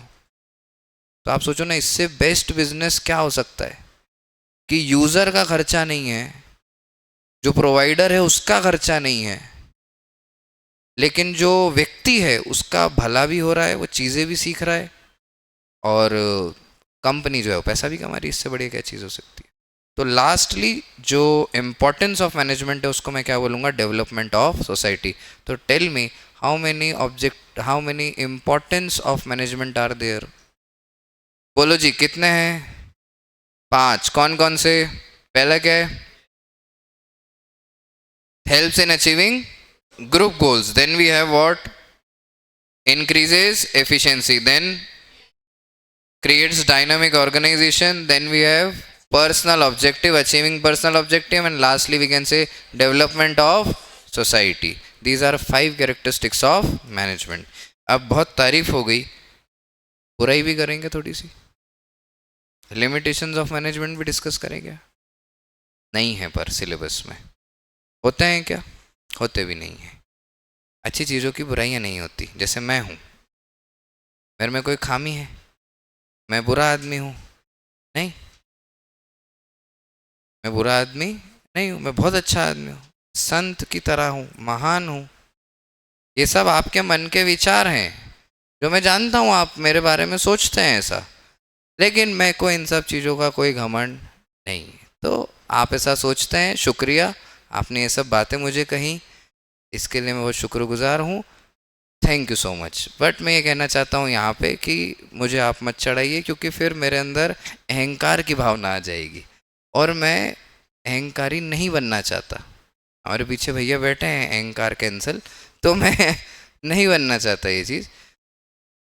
यहाँ पे हमने कवर किया लेवल 1 ऑफ मैनेजमेंट प्रोसेस। हमारा फर्स्ट चैप्टर का नाम क्या था? Nature and significance of management. और अभी तक हमने क्या कवर कर लिया? लेवल 1। तो मैं चाहता हूँ लेवल 1 को गो थ्रू कर लें जल्दी से, क्योंकि रुक रुक के रिविजन नहीं करेंगे। लेवल 1 को एक बार जाके चेक करते हैं। मुझे बताइए पहला टॉपिक क्या था? मैनेजमेंट की definition. What is the definition? जल्दी से बताओ। Management is a process of getting things done with or through others with the aim of achieving organizational goal, effectiveness and efficiency. Done. Then we have effectiveness and efficiency. Effectiveness मतलब काम पूरा करना, efficiency मतलब कम समय में काम पूरा करना. Then what we have? Characteristics of management. Management is a goal oriented process. Then management is a pervasive. Then management is a multidimensional. Then management is a continuous process. Then management is a group activity. Okay, finally management is dynamic in nature, and ultimately management is in tangible aspect also. Then we have what? Objectives of management. We have 3 types of objective: organizational, social and personal.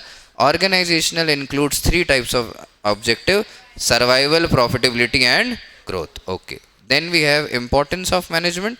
Number 1, helps in achieving group goal. Then सुना नहीं, increase in efficiency. Then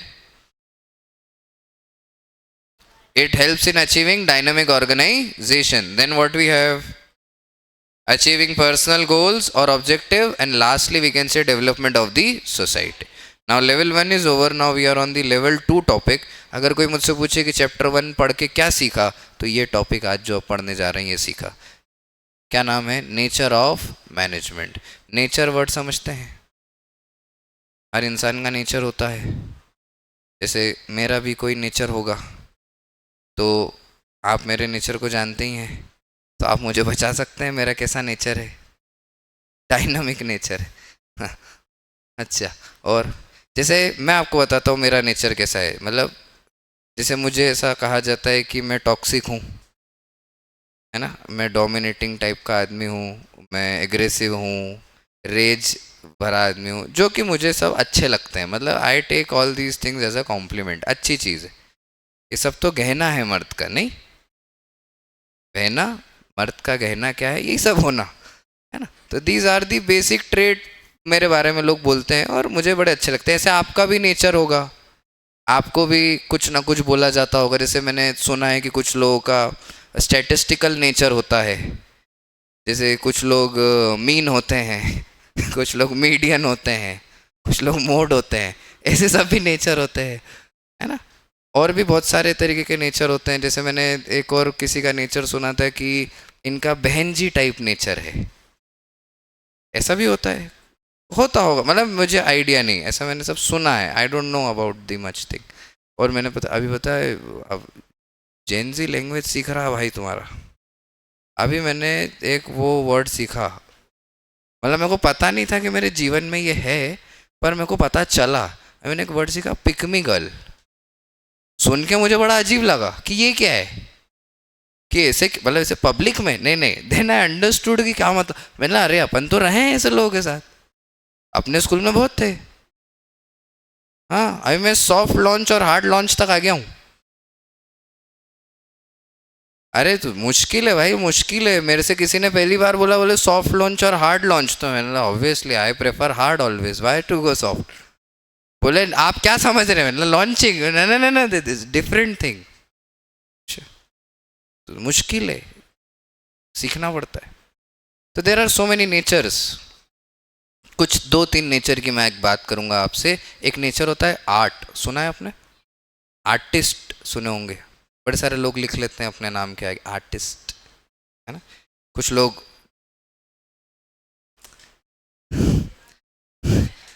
दीवार वगैरह भी paint करते हैं बहुत बढ़िया, और फिर then they water mark artist. तो तबला भी बजाते हैं कोई, लेके हाँ, देर आर फ्यू पीपल जो तबला बहुत अच्छा बजाते हैं और रील डालते हैं और इंतज़ार करते हैं किसी के कमेंट का। Artist, everyone is artist nowadays. Okay, तो आर्ट को हम डिफाइन कैसे करेंगे? तो the first nature we are going to study is art. अब मैं आपको थोड़ा सा इसका ब्रीफिंग देता हूँ। पहले मैं ये डिस्कस करूँगा कि आर्ट क्या होता है, फिर हम चेक करेंगे कि मैनेजमेंट आर्ट है या नहीं। ऐसे आप लोगों ने 11th अकाउंट्स में पढ़ा है, accounting is art and science, है ना? तो पहले हम आर्ट क्या होता है चेक करेंगे, साइंस क्या होता है चेक करेंगे, फिर रख के देखेंगे कि मैनेजमेंट आर्ट है या नहीं। क्या ये बात कर सकते हैं हम अपन आगे? ओके, तो जब हम बात करते हैं कि आर्ट क्या होता है, तो हम ऐसा बोलते हैं, एग्जिस्टेंस ऑफ थ्योरेटिकल नॉलेज। क्या बोलते हैं? किसी ना किसी प्रकार की थ्योरेटिकल नॉलेज की एग्जिस्टेंस होना चाहिए। जैसे मैं कहूँ म्यूजिक है, जैसे मैं कहूँ कथक है, तो आर्ट है ना, आर्टिस्ट हैं लोग। तो आपके कुछ बेसिक्स होते होंगे, कुछ ऐसा वो होता होगा, जैसे म्यूजिक में 7 सुर होते हैं, तो ये बेसिक है ना, इतना तो सीखना ही पड़ेगा। ये तो एग्जिस्टेड नॉलेज है, हाँ या ना बोलो? फिर इस नॉलेज को हम पर्सनलाइज्ड एप्लीकेशन पे रखते हैं। अब हर आदमी इसमें अपना पर्सनल एप्लीकेशन लगाएगा। अरिजीत सिंह के लिए भी 7 सुर हैं, हिमेश रेशमिया के लिए भी 7 सुर हैं, दोनों गाना बहुत अच्छा गाते हैं, है ना? लेकिन दोनों का पर्सनल एप्लीकेशन है 7 सुरों को लेके। क्या बोलते हो भाई साहब, समझ आता है क्या? Okay, then third we have based on practice and creativity. Music में हम इसको बोलते हैं, प्रैक्टिस को क्या बोलते हैं? रियाज। आप कथक में क्या बोलती हैं मैडम? रियाज ही बोलते हैं आप भी। एमएमए में क्या बोलते हैं हम लोग? स्पेयरिंग नहीं, ट्रेनिंग, है ना? वो अलग चीज़ है। जो प्रैक्टिस वाली चीज़ है, स्पारिंग तो अलग डोमेन हो गया, will consider as a training वाला पार्ट। अल्टीमेटली 3 चीज़ों पे चेक करेंगे। मेरे साथ चेक करके बताइए, क्या म्यूजिक में एग्जिस्टेंस नॉलेज है, ऑलरेडी एग्जिस्टेड, हाँ या ना? क्या पर्सनल एप्लीकेशन है, खुद का कुछ लगाना पड़ता है दिमाग? Then we can do creativity and practice, इसी पे बेस्ड है। हमारे पास आर्टिस्ट बैठे हैं, एक्टर आदरणीय, मुझे भी फीचर करा इन्होंने काफ़ी सारे, मतलब आपने मुझे काम दिया, बहुत बहुत शुक्रिया। 108 108 दाबेली से नाउ वी कैन कंसिडर। तो मैं आपसे पूछना चाहता हूँ, क्या एक्टिंग में थ्योरेटिकल नॉलेज है? ओके, फिर पर्सनलाइज्ड एप्लीकेशन है, okay, then we have based on practice and creativity. तो क्या मैं बोल सकता हूँ एक्टिंग आर्ट है? Madam painting, painters, we have painters also, exclusive content creators, painters. Now we can say आपकी पेंटिंग में है थ्योरेटिकल नॉलेज है, अभी दिया होगा पेपर ताज़ा ताज़ा 70 नंबर का। Then we have personalize application, आपको लाल लाल दिखता हो, मेरे को काला दिखता होगा, होता होगा ना सबका अपना अपना। अरे भाई, अपन नहीं पहचान पाए बेबी पिंक और पिंक में फ़र्क। बेबी ने पिंक पहना, ये अपन पहचान गए। There is a huge difference between baby pink and pink, you know. अभी सब ये बात नहीं करना है, अभी नवरात्र है। Based on practice and creativity, आपकी पेंटिंग प्रैक्टिस और क्रिएटिविटी पे है। टीचिंग, टीचिंग में नॉलेज है भरपूर, आप देख सकते हैं आपके सामने खड़ा है। पर्सनलाइज एप्लीकेशन है, जबरदस्त जबरदस्त है, वरना हम भी किसी स्कूल में अटेंडेंस ले रहे होते। Based on practice and creativity, I am on very good at practice sessions, and creative तो मैं थोड़ा बहुत हूँ, ठीक। तो हाँ, teaching is also art. Now will put management on it. क्या मैनेजमेंट थ्योरेटिकल नॉलेज है? हाँ है। क्या मैनेजमेंट में पर्सनल एप्लीकेशन लगाना पड़ता है? सारे मैनेजर अपने तरीके से लगाते हैं। क्या मैनेजर प्रैक्टिस से और क्रिएटिविटी से ही मैनेजमेंट कर सकता है? यस। तो मैं बोल सकता हूँ मैनेजमेंट इज 100% आर्ट। क्या बोल सकता हूँ मैं? Management is 100% art. देखो यहाँ पे लिखा भी है हमने कंक्लूजन में, since management includes all the features of art it is rightly called an art. तो यहाँ पे पास में 2 बॉक्स खाली हैं, एक बॉक्स में लिखिए यस, मैनेजमेंट इज 100% आर्ट।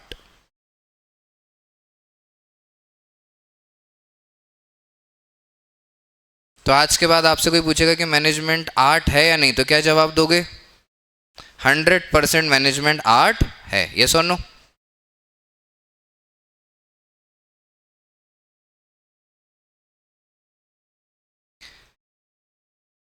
अब दूसरे नेचर की तरफ चलते हैं। दूसरा नेचर है साइंस। तो अब सवाल है हमारे सामने, क्या मैनेजमेंट साइंस है? मैनेजमेंट एज अ साइंस, ये पूछा जा रहा है हमसे। क्या मैनेजमेंट साइंस है, ऐसा सवाल पूछा है। तो पहले मैं साइंस के नेचर को समझता हूँ और फिर इस पर क्या रख के देखूंगा, मैनेजमेंट को रख के देखूंगा। आइए सबसे पहले ये लिखते हैं, सिस्टमाइज्ड बॉडी ऑफ नॉलेज। क्या साइंस में हमें स्पेसिफिक नॉलेज लेना पड़ता है? PCB properly, am also. क्या साइंस प्रिंसिपल बेस्ड और एक्सपेरिमेंटल स्टडी है, जिसमें ऑब्जर्वेशंस और एक्सपेरिमेंट पे काम किया जाता है? Cause and effect principle. Cause and effect समझते हैं आप? किसी भी वस्तु को ऊपर उछालेंगे तो वो नीचे गिरेगी, लॉ ऑफ ग्रेविटी। एक्सपेरिमेंटल है, ऑब्जर्व किया हुआ है, ट्रायल एंड टेस्टेड है, कॉज एंड इफेक्ट रिलेशनशिप है। Then lastly we have universal validity. जो चीज़ आप इंदौर में ऊपर उछालेंगे वो नीचे गिरेगी, अगर सेम चीज़ को आप या किसी भी चीज़ को आप किसी और कंट्री, किसी और स्टेट में कहीं भी जाके उछालेंगे वो गिरेगी। मतलब पूरे यूनिवर्स में ये लॉ कैसा होना चाहिए, एप्लीकेबल होना चाहिए। तो क्या ये तीन चीज़ें प्रॉपरली साइंस डिफाइन करती हैं? तीन चीज़ें क्या है मुझे बताओ। Systematized body of knowledge, principle based on experimentations and observation, then we have universal validity. मैं पूछना चाहता हूं, क्या मैनेजमेंट इन तीनों कैरेक्टरिस्टिक्स को फॉलो करता है? क्या management systemised body of knowledge है? बिल्कुल है, पढ़ रहे हैं ना हम बॉडी ऑफ नॉलेज, पूरा नॉलेज लेने की कोशिश कर रहे हैं मैनेजमेंट की। क्या मैनेजमेंट में प्रिंसिपल्स हैं? बिल्कुल है, प्रिंसिपल ऑफ मैनेजमेंट नाम का चैप्टर है। लेकिन मैनेजमेंट के प्रिंसिपल ह्यूमन साइकोलॉजी पे बने हैं, तो वो चेंज होते रहते हैं, तो वो यूनिवर्सल एप्लीकेबल नहीं है। पर अभी आप बोले मैनेजमेंट परवेसिव है, यूनिवर्सल है, प्रेजेंस है, यूनिवर्सली परवेसिवली प्रेजेंट है मैनेजमेंट, एक जैसा नहीं है मैनेजमेंट।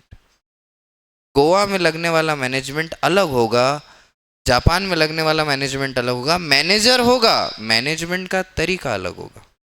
तो परवेसिव का मतलब ये है यहाँ पे कि मैनेजमेंट यूनिवर्सल है, लेकिन एप्लीकेशन ऑफ मैनेजमेंट कैसा है, रिलेटिव है। कैसा है, मेरे साथ शब्द बोलो, एप्लीकेशन ऑफ मैनेजमेंट कैसा है, रिलेटिव है। कॉन्टेक्चुअली रिलेटिवली हम उसको अप्लाई करते हैं।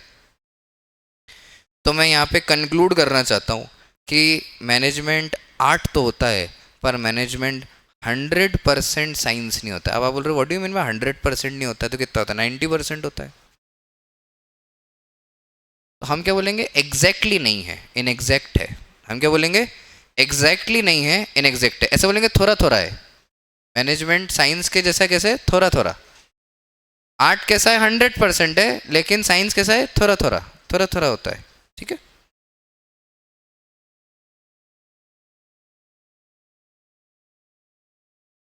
मैनेजमेंट इज कॉल्ड एज इनएग्जैक्ट और सोशल साइंस। एक वर्ड और यूज रख सकते हैं आप इसमें, management is a social science also. क्या वर्ड यूज करेंगे, management is a, very good. Now third and the last nature we are going to check, which is very important for us, which is management as a profession। पहले मैं चाहता हूं कि पहले दो जवाब आप दे दें। क्या मैनेजमेंट आर्ट है, 100% है? क्या मैनेजमेंट साइंस है, इनएग्जैक्ट साइंस है, या फिर हम कहेंगे सोशल साइंस है? अब मैं पूछने जा रहा हूं, क्या management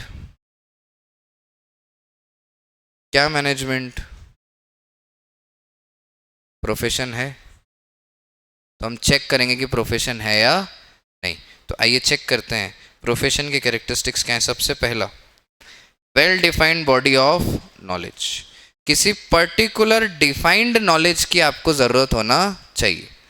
then we have restricted entry. हर आदमी को एंट्री नहीं मिलेगी, मना नहीं कर रहे हैं, रिस्ट्रिक्ट कर रहे हैं। कोई पर्टिकुलर कंडीशन फुलफिल करोगे तो ही जाके आपको क्या मिलेगी, एंट्री मिलेगी। Then we have professional association. किसी प्रकार का प्रोफेशनल एसोसिएशन होना जरूरी है। Then we have ethical code of conduct. What we have, ethical code of conduct. कोई कोडिफाइड लॉ होना चाहिए जिसको आप फॉलो करेंगे, जिसके हिसाब से आप चलेंगे। And lastly we have service motive. Lastly what we have, service motive. मतलब हमारा मेन मोटिव क्या होना चाहिए, सर्विस देने का होना चाहिए। मैं चेक करके देखना चाहता हूँ, एक कोर्स है छोटा सा, क्या कहते हैं, चार्टर्ड अकाउंटेंट। हाँ, तो चेक करते हैं वो प्रोफेशन होता है या नहीं।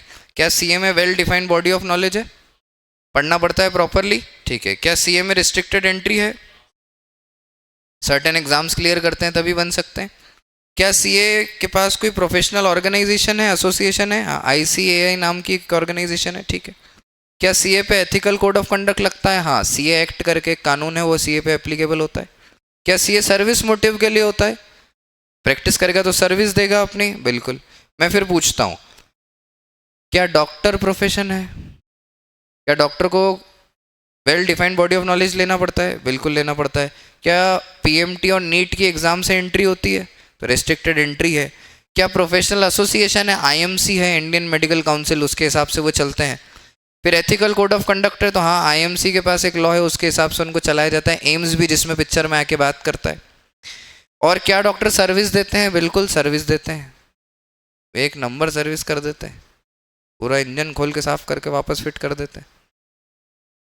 तो बिल्कुल जो डॉक्टर है वो भी क्या है, प्रोफेशनल्स है। मैं फिर पूछता हूँ, क्या मैनेजर, क्या मैनेजमेंट प्रोफेशनल है, प्रोफेशन है, तो हम बोलेंगे क्या मैनेजमेंट में well defined body of knowledge है, बिल्कुल है, बीबीए एमबीए जैसी पढ़ाई करना है आपको।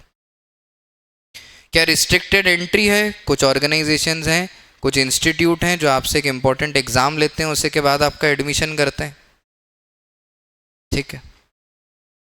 Then we have what, professional association, कोई एसोसिएशन है, हाँ AIMA, all India management association, यह प्रेजेंट है।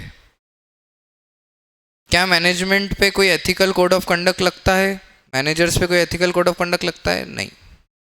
क्या मैनेजर सिर्फ सर्विस मोटिव के होते हैं, हाँ चाहे तो ना भी। अगर आप ध्यान से देखोगे तो आपको समझ में आएगा कि ये सारी चीज़ें प्रेजेंट हैं, लेकिन रिस्ट्रिक्टेड एंट्री है। पर कोई आदमी ने अपना ही बिजनेस बना लिया, किसी कॉलेज नहीं गया, किसी एसोसिएशन में नहीं हुआ, तो भी वो मैनेजर कैटेगरी में है ना। तो हम ऐसे ब्लंट नहीं बोल सकते कि अगर ये सब नहीं है तो आप मैनेजर नहीं है।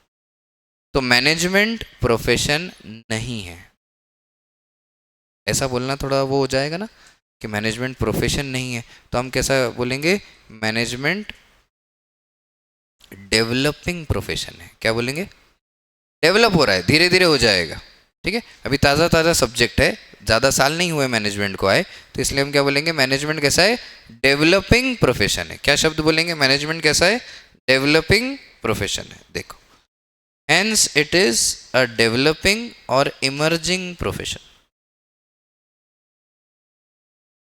बोलो जी, क्या यहाँ तक क्लियर है, पक्का।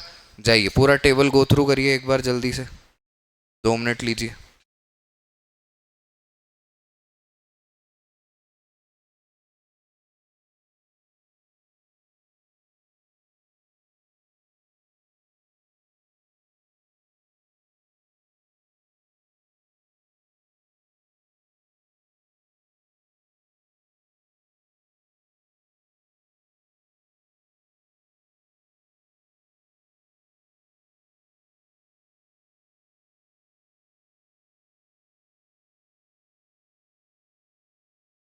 स्पीड बहुत ज़्यादा तेज़ तो नहीं है, मेरे को कोई जल्दी नहीं है, 4 दिन बोला तो 4 दिन में काम करना है, ऐसा कुछ नहीं है। सारे चैप्टर ढंग से होना चाहिए, ठीक है ना। मतलब ऐसा कुछ वो नहीं है कि 4 चैप्टर करना है और बस ऐसा कैलकुलेटेड नहीं, कैलकुलेशन अपने ज़िंदगी में नहीं चले, तो बिंदास चलेंगे, देखेंगे जितना बढ़िया से रिवाइज हो जाए। आई होप अभी तक जितना हुआ उतना क्लियर चल रहा है आपको, है ना, ठीक है। Now let's move to the another topic which is a part of level 2, और इस टॉपिक का नाम भी क्या है, लेवल ऑफ मैनेजमेंट। क्या नाम है, लेवल्स ऑफ मैनेजमेंट। कितने लेवल होते हैं मैनेजमेंट में भाई, 3 होते हैं। मैं चाहता हूँ एक ट्राइंगल और बनाएं हम,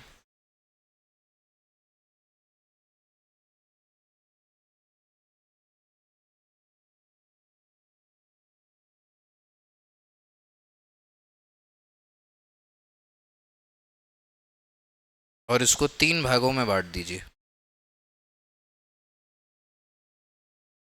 There are 3 levels of management. What are these 3 levels? Number one, top management. Then we have middle level. Then we have operational level. Don't say lower level. What do you mean by lower level? Down market people. What do you mean by low? अरे in the lower. You ऐसा नहीं करना है अपने को. हाँ, मतलब जैसे कुछ एरिया होते हैं स्पेसिफिक, जैसे देवास नाका के आगे चले गए तो अपने बोल दिया अरे तो लोअर लेवल एरिया है ना. जैसे LIG है, LIG के अंदर कॉलोनी नंबर्स हैं, बोल दिया अरे तो लोअर लेवल है यार. ऐसा सब नहीं करना है, ठीक है ना. There is nothing. हमें उन्हें क्या बोल रहा है, देखो हमें उन्हें बोलना है जो उधर है ना देवास नाका के ऑपरेशनल है, ऑपरेशनल लेवल. ओके, तो how many levels are there? 3. Top, middle, operational. तो टॉप मैनेजमेंट में कौन लोग मिलेंगे? चलिए अब यहाँ रीडिंग लगेगी आपको. Very important topic. आइडेंटिफिकेशन में बहुत काम आता है केस स्टडी के. डायरेक्ट केस स्टडी आती है जिसमें पूछते हैं बता दीजिए मैनेजर किस लेवल ऑफ मैनेजमेंट पे काम करता है. बड़े सारे लोग कंफ्यूज होते हैं, कंफ्यूज नहीं होना है, डिटेल में बात करना है. आइए रीड करेंगे. टॉप मैनेजमेंट पे कौन डेजिग्नेशंस हैं, कौन से पोजीशंस हैं, मुझे देख के बताइए. Number 1 CEO. MD, MD बोले तो RMD मत बोल देना. MD, हाँ बोले RMD, नहीं नहीं MD managing director. Then directors of boards of director, GM general manager, yes और नो. देन VP, हाँ बोले VPN, नहीं VP vice president. These are the top most authorities in the organizational hierarchy. बोलो जी, क्या यहाँ तक क्लियर है? Very good. क्या करते हैं, मेन फंक्शन क्या है?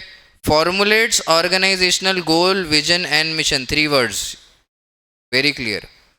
क्या वर्ड है? गोल, विजन और मिशन. ये डिसाइड करेंगे क्या करेगी ऑर्गेनाइजेशन, क्या ऑर्गेनाइजेशन सोच रही है और क्या ऑर्गेनाइजेशन का मिशन होगा, राइट.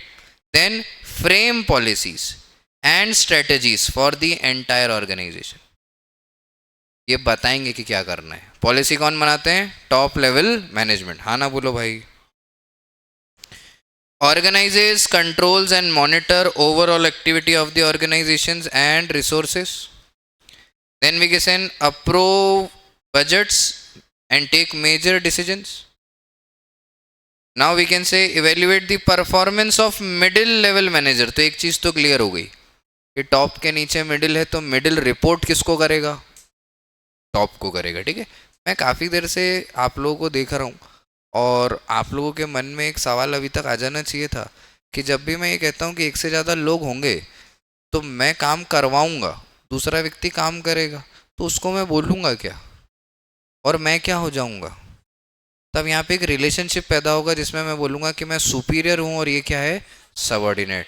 तो in the process of management hierarchy we develop a relationship between 2 people which is superior and subordinate relationship. तो ये सुपीरियर एंड सबऑर्डिनेट रिलेशनशिप यहाँ पे चालू हो जाता है, राइट.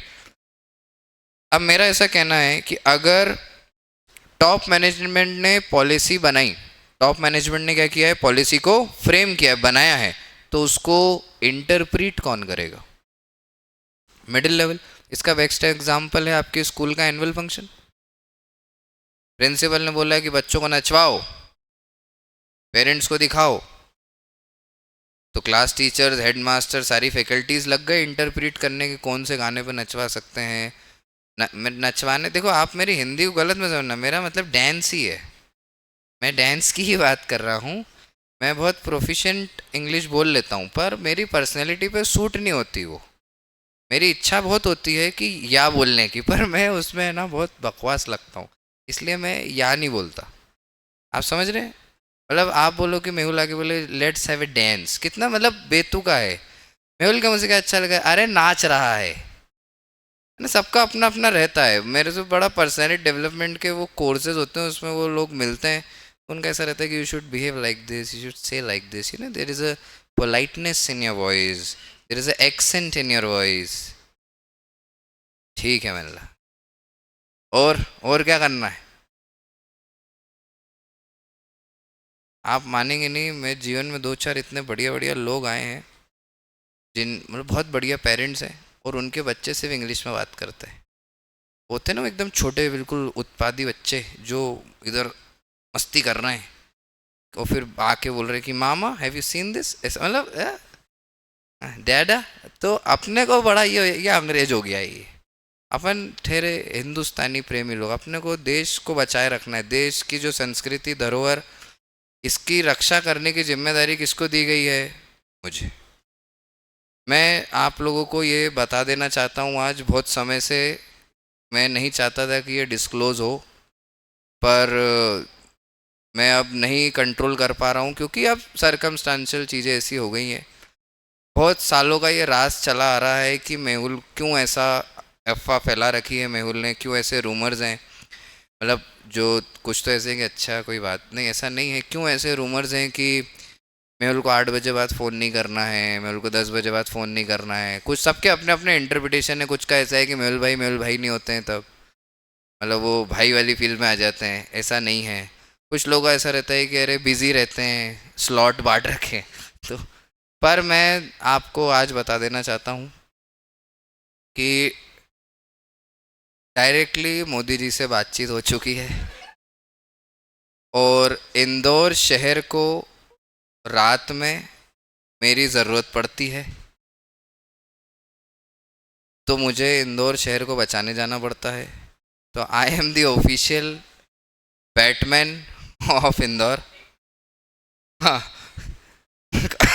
उनका फ़ोन आ चुका है। मतलब आप सोच रहे हैं मैंने फ़ोन नहीं लगाया है कि हेलो नरेंद्र, नहीं, उनका आया है, hello Mehul sir, respected Batman bracket में ब्लैक हार्ट। तो उनका ऐसा है कि इंदौर को आपकी ज़रूरत है, हमें आके बचाओ बैटमैन, ऐसा। तो मैं रात में तो देखो अपने को बहुत संभाल के रखना है इंदौर को।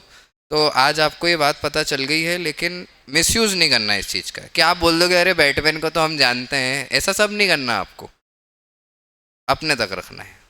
ठीक है, वो बात अलग है, यूट्यूब लाइव है। पर ठीक है, you should be very clear. तो रात में 8 बजे बाद मैं मिशन पे होता हूँ, तो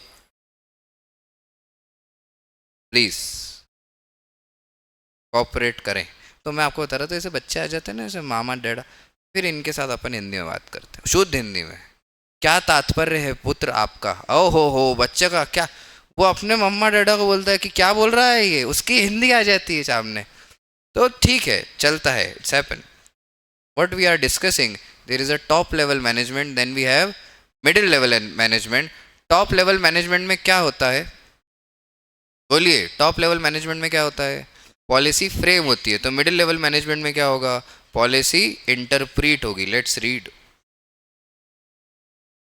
देखो, आइडेंटिफिकेशन के लिए डायरेक्टली पूछा जाता है, इसलिए मैंने डेजिग्नेशन लिख रखे हैं, प्रॉपरली हाईलाइट करना ध्यान से। Departmental heads comes under the middle management, divisional managers come under the, branch managers come under the middle management. What middle management does?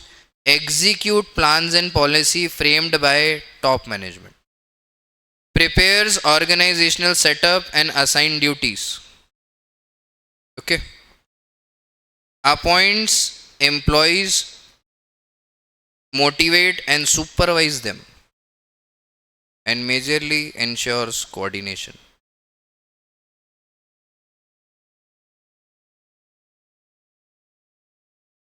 ठीक है, तो we have covered two. What two? Level of management, top level of management and middle level of management. Now we have operational level of management. इसमें कौन होते हैं ध्यान से देखिए, सुपरवाइजर्स, फोरमैन, फोरमैन्स को सुपरवाइजर ही कंसिडर करेंगे, right. Then we have team leaders, shift incharge. Shift incharge समझते हो, ये आपने हॉस्पिटल्स में सुना होगा, हॉस्पिटल की नाइट शिफ्ट में अभी इंचार्ज ये हैं, मॉर्निंग शिफ्ट में अभी है, फैक्ट्रीज में भी होता है, जो मॉर्निंग फैक्ट्री शिफ्ट है उसमें ये इंचार्ज है, तो वो डील करेंगे ऑर्गेनाइजेशनल के पर्टिकुलर सुपरविजन वाले element. What they do, they implement plans and instructions given by the middle management, they oversees day to day operation. तो मैं सरल शब्दों में बोलूँगा, टॉप मैनेजमेंट पॉलिसी बनाएंगे, मिडिल लेवल इंटरप्रीट करेंगे, ऑपरेशनल वाले एग्जीक्यूट करेंगे। मेरे साथ बोलेंगे, टॉप लेवल क्या करता है? पॉलिसी, तो they are policy maker. Middle level क्या करते हैं? पॉलिसी को इंटरप्रीट करते हैं, they are policy interpreters. And operational level management में क्या करते हैं हम? पॉलिसी को इम्प्लीमेंट करते हैं, तो बेसिकली दे आर इम्प्लीमेंटर्स। क्या यहाँ तक क्लियर होता है? अच्छा, now very important, watch this.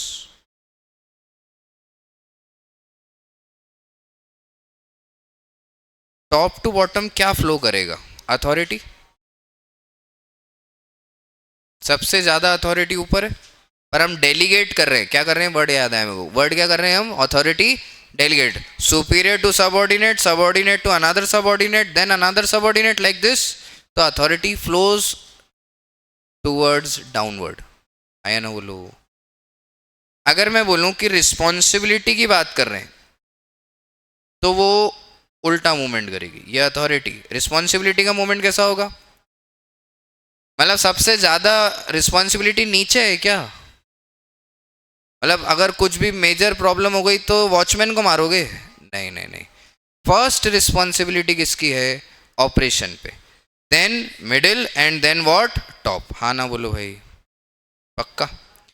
तो responsibility flows upward. Clear? This is the level 2 topic, which is level of management. How many management levels are there? 3 levels of management are there: top, middle and operational. Now at the end of the chapter we are on the last point, coordination. Please write an important word: essence of management.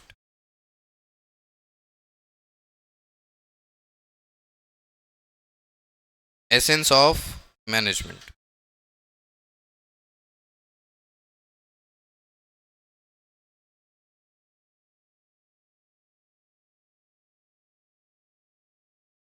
किसके पास में लिखा आपने? Coordination के। देखो, अभी तक जितनी भी बातें मैंने मैनेजमेंट में करी, तो मैनेजमेंट की सारी बातें मुझे क्या समझाती हैं? कि हमें अच्छा करना है, हमें ऑब्जेक्टिव बनाना है, गोल बनाना है, सारी चीज़ें करना है। पर एक दिन आएगा जब परफॉर्म करके दिखाना पड़ेगा। तो जब परफॉर्म करना पड़ता है तो ऑन स्पॉट काम करना पड़ता है ना? इंदौरी में बोलते हैं ना ऑन स्पॉट, वो वाला। क्या ऑन स्पॉट काम करना पड़ता है ना? वो जो ऑन स्पॉट काम करना है, जो परफॉर्मिंग डे, जहाँ आपको परफॉर्मेंस देना है, तो वहाँ काम आता है कोऑर्डिनेशन। वहाँ क्या काम आता है? बात को ध्यान समझना। पीएस के पेपर में वो 3 घंटे सबसे ज़्यादा डिफ़िकल्ट होते हैं। पीएस साल भर बहुत इंटरटेनिंग रहा होगा, सब्जेक्ट 2 पढ़ाने वाला कैसा था, पर पीएस के 3 घंटे का पेपर मैनेज करना बहुत टिपिकल सिचुएशन और टास्क होता है। कारण क्या है? पीएस के पेपर में बहुत लिखा हुआ होता है, आपको बहुत ज़्यादा पढ़ना पड़ता है। 3 घंटे में से तकरीबन 1 घंटा पढ़ने में जाएगा, सिर्फ रीडिंग में चला गया। पूरा पेपर आपको सॉल्व कितनी देर में करना है? 2 घंटे में। आधे से ज़्यादा टाइम आपका समय किस में बीतेगा? रीडिंग में, फिर इंटरप्रिटेशन में। तो ये आसान नहीं है, ये कोऑर्डिनेटेड प्रोसेस है। अगर आप अभी भी प्रॉपर रिवाइज नहीं कर रहे हैं, चैप्टर का डेप्थ नॉलेज आपको नहीं है, केस स्टडीज़ की आपकी प्रैक्टिस नहीं है, क्वेश्चन बैंक आपने नहीं करा है, मॉक नहीं लिखा है, तो उम्मीदें नहीं करना कि पेपर अच्छा जाएगा। पीएस में बहुत 100 on 100 स्कोर करते हैं बच्चे, हमारे वालों ने भी किया, करते रहेंगे। लेकिन ये डेवलपमेंट फेज़ है, इसको डेवलप कर पाएंगे तो कर पाएंगे, नहीं तो नहीं। क्योंकि सबसे ज़्यादा नंबर कम भी आते हैं तो इसी में आते हैं, और वो मेरी वजह से नहीं आएंगे, वो आएंगे आपके अनकोऑर्डिनेटेड एफर्ट की वजह से। क्योंकि जब आपने पेपर देखा तो आपने 2 बार तो क्वेश्चन ही पढ़ा, तो आप उस बच्चे से तो ऐसे ही पीछे हो जो एक बार में पढ़ के क्वेश्चन समझ गए।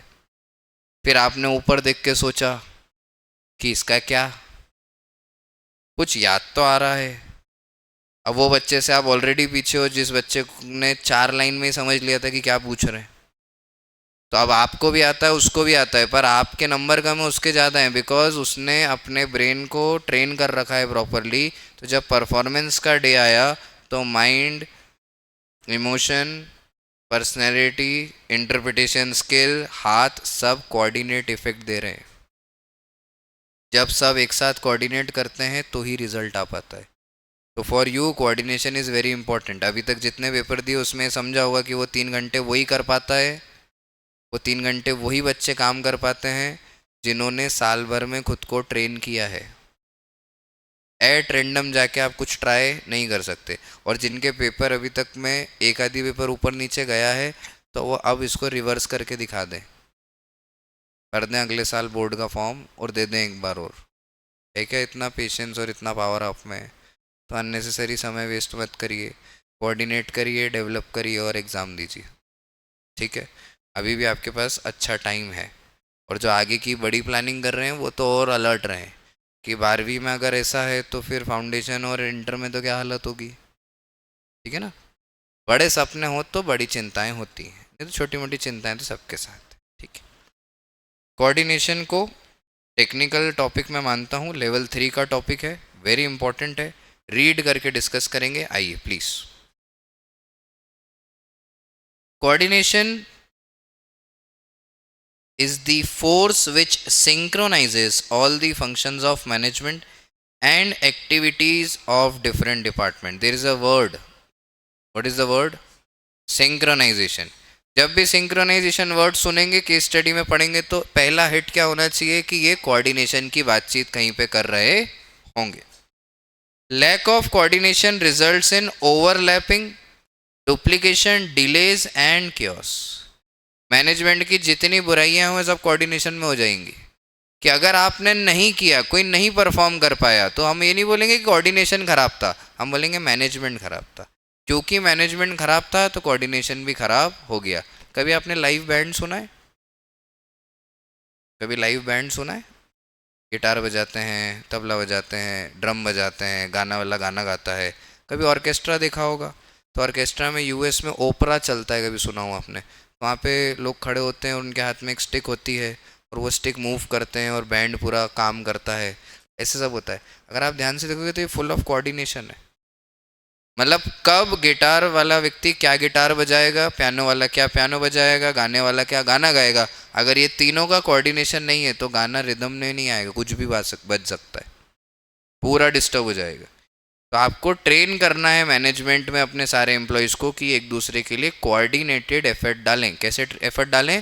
Coordinated effort. ओके, मैं चाहूँगा कि कोऑर्डिनेशन पढ़ने के बाद आप यहाँ पे उसको एक बार दोबारा लिखें कि आपने कोऑर्डिनेशन से क्या समझा, because it's very important, that's why I am leaving a box over there.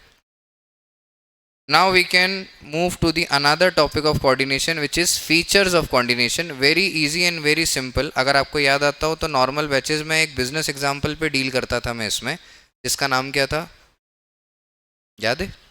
डब्बा वाला। मुंबई के डब्बा वाला का एग्जाम्पल मैं इसमें समझाता था, पूरी केस स्टडी, और ये बताता है कि कैसे कोऑर्डिनेशन काम करता है, इतने कम समय में इतनी सारी डिलीवरीज कैसे होती हैं। फुल डिटेल में चर्चा करना मुश्किल है, लेकिन आप कोऑर्डिनेशन से मैं क्या समझाना चाहता हूँ समझ गए होंगे।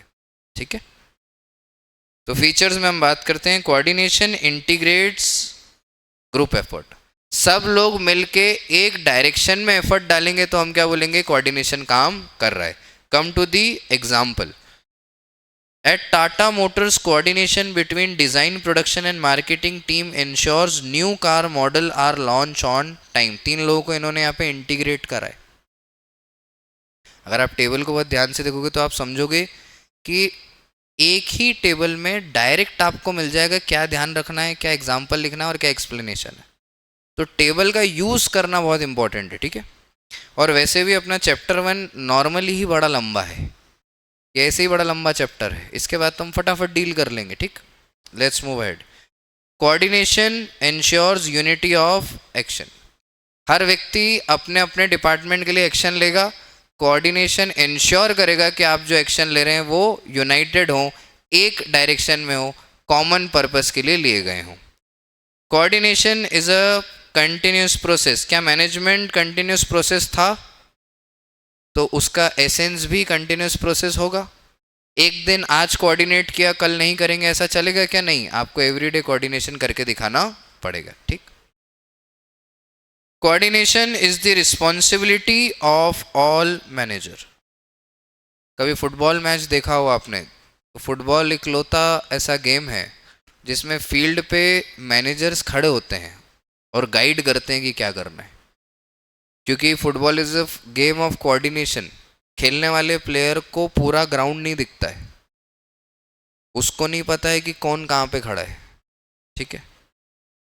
उस वैसे ही कोई कॉम्बैट स्पोर्ट आप खेलेंगे, जैसे हम लोग एमएमए ट्रेन करते हैं, तो वहाँ पे भी जब आप सामने केज में होते हो और फाइट कर रहे होते हो, तो आपको केज दिख के अंदर वो फाइटर दिखता है और कुछ नहीं दिखता है, और आप इतने हीटेड मोमेंट में होते हो, आपको समझ में भी नहीं आता वो क्या कर रहा है। तब आपका कोच का, जिसमें हम लोग बोलते हैं कि जैसे जो कॉम्बैट स्पोर्ट होते हैं उसमें बोलते हैं कॉर्नर कौन करेगा, ये बोला जाता है कि 70% फाइट कॉर्नर्स वाला व्यक्ति समझा के जिता देता है, क्योंकि वो इंटरप्रीट कर रहा है ना दो लोगों को लड़ते हुए कि ये व्यक्ति क्या कर रहा है। सिमिलरली फुटबॉल में भी मैनेजर्स इंटरप्रीट करते हैं कि प्लेयर कहाँ गलती कर रहे हैं, कोऑर्डिनेशन में कहाँ प्रॉब्लम है, ठीक है।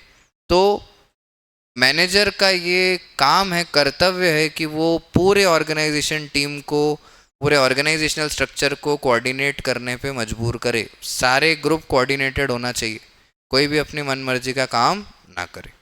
Lastly, we have coordination is a deliberate function. Do you understand the meaning of deliberate? Which means default function. कैसा है?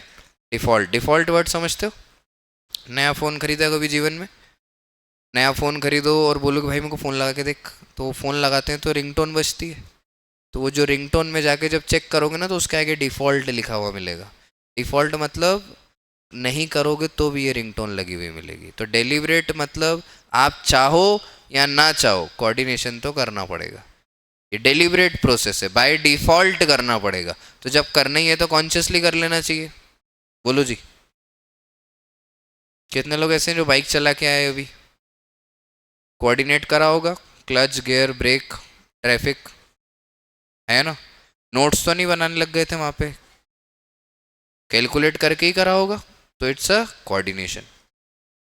जल्दी से बताइए कितने फीचर्स ऑफ कोऑर्डिनेशन है हमारे पास, कौन कौन से। Number 1, coordination integrates group effort, coordination ensures unity of, coordination is a continuous process, coordination is the responsibility of all, then we have coordination is a deliberate function. Now the last topic of this chapter, there is one more, coordination is an pervasive। 6 हैं, एक और है, coordination is also pervasive in nature. Sir management का pervasive और coordination का pervasive same है क्या? नहीं। मैनेजमेंट में परवेसिव का मतलब होता है कि मैनेजमेंट यूनिवर्सल है दुनिया की हर ऑर्गेनाइजेशन में। कोऑर्डिनेशन में परवेसिव का मतलब होता है कि हर लेवल ऑफ मैनेजमेंट पे कोऑर्डिनेशन करना पड़ेगा। यस और नो? ठीक। Then we have the last topic, importance of coordination for the chapter 1। There are 3 major importance of coordination. अगर हम कोऑर्डिनेट करते हैं तो क्या फ़ायदा होगा? ठीक। तो number 1, growth in the size of organization. Organization की ग्रोथ होगी। क्यों होगी? सब मिलके काम कर रहे हैं, सब एक जैसा सोच रहे हैं, सब ऑर्गेनाइजेशन को बड़ा बनाना चाहते हैं, तो बाय डिफॉल्ट ऑर्गेनाइजेशन की ग्रोथ होना तय है, और कोऑर्डिनेटेड एफर्ट के साथ ऑर्गेनाइजेशन की ग्रोथ होती है। Then we have functional differentiation. क्योंकि हम मैनेजमेंट समझते हैं और मैनेजमेंट टेक्टफुली समझते हैं, तो हम जानते हैं कि ऑर्गेनाइजेशन के अलग अलग लेवल ऑफ मैनेजमेंट अलग अलग डिपार्टमेंट से बने हैं, और सारे डिपार्टमेंट्स पहले से बेहतर काम कर सकें, इसके लिए उनका फंक्शनल डिपार्टमेंटलाइजेशन होना ज़्यादा ज़रूरी है, और फंक्शनल डिफरेंशिएशन होना भी ज़रूरी है। फाइनेंस वाला फाइनेंस करेगा, अकाउंटिंग वाला अकाउंटिंग, एचआर वाला एचआर। जब ये सब अपना अपना काम बेस्ट करेंगे और ऑर्गेनाइजेशनल गोल के लिए करेंगे, तो हमें बेस्ट रिजल्ट देखने को मिलेगा। And last we have specialization. अब एक व्यक्ति है जो फाइनेंस में है और पिछले 10 साल से फाइनेंस में ही डील कर रहा है, तो अब ये स्पेशलाइज्ड फाइनेंशियल पर्सनल है। ये ऑर्गेनाइजेशन के फाइनेंस को बहुत अच्छे से समझता है और ऑर्गेनाइजेशन के फाइनेंस को बहुत अच्छे से मैनेज करेगा और ग्रोथ की तरफ ले जाएगा। This is what coordination it is. Football से रख के देखो तो अगर सारे प्लेयर टीम को जिताने के लिए खेल रहे हैं, तो पॉसिबल है कि टीम की साइज ग्रो हो जाएगी, बहुत जल्दी ऊपर आ जाएगी, लीग में बहुत जल्दी आगे आ जाएगी। अगर सारे प्लेयर अपना फंक्शन बराबर परफॉर्म करें, फुटबॉल में सारे प्लेयर को फंक्शन अलॉट होता है, स्ट्राइकर, डिफेंडर, गोलकीपर, सब अपना बेस्ट करेंगे तो भी टीम के लिए फ़ायदा है। और इससे क्या होगा कि स्पेशलाइज प्लेयर बनेंगे, कुछ प्लेयर बहुत अच्छे स्ट्राइकर्स हो जाएंगे, कुछ प्लेयर बहुत अच्छे गोलकीपर हो जाएंगे, क्योंकि सालों से यही कर रहे हैं, इसी में खुद को ट्रेन कर रहे हैं, तो क्या हो गए हैं, बहुत अच्छे गोलकीपर हो गए, बहुत अच्छे स्ट्राइकर हो गए। क्या यहाँ तक बात क्लियर होती है? हाँ ना बोलो। तो चैप्टर 1 कंप्लीट। कहाँ से शुरू किया था? मैनेजमेंट से। कहाँ लाके क्लोज किया? कोऑर्डिनेशन पे। क्या यहाँ तक क्लियर होता है?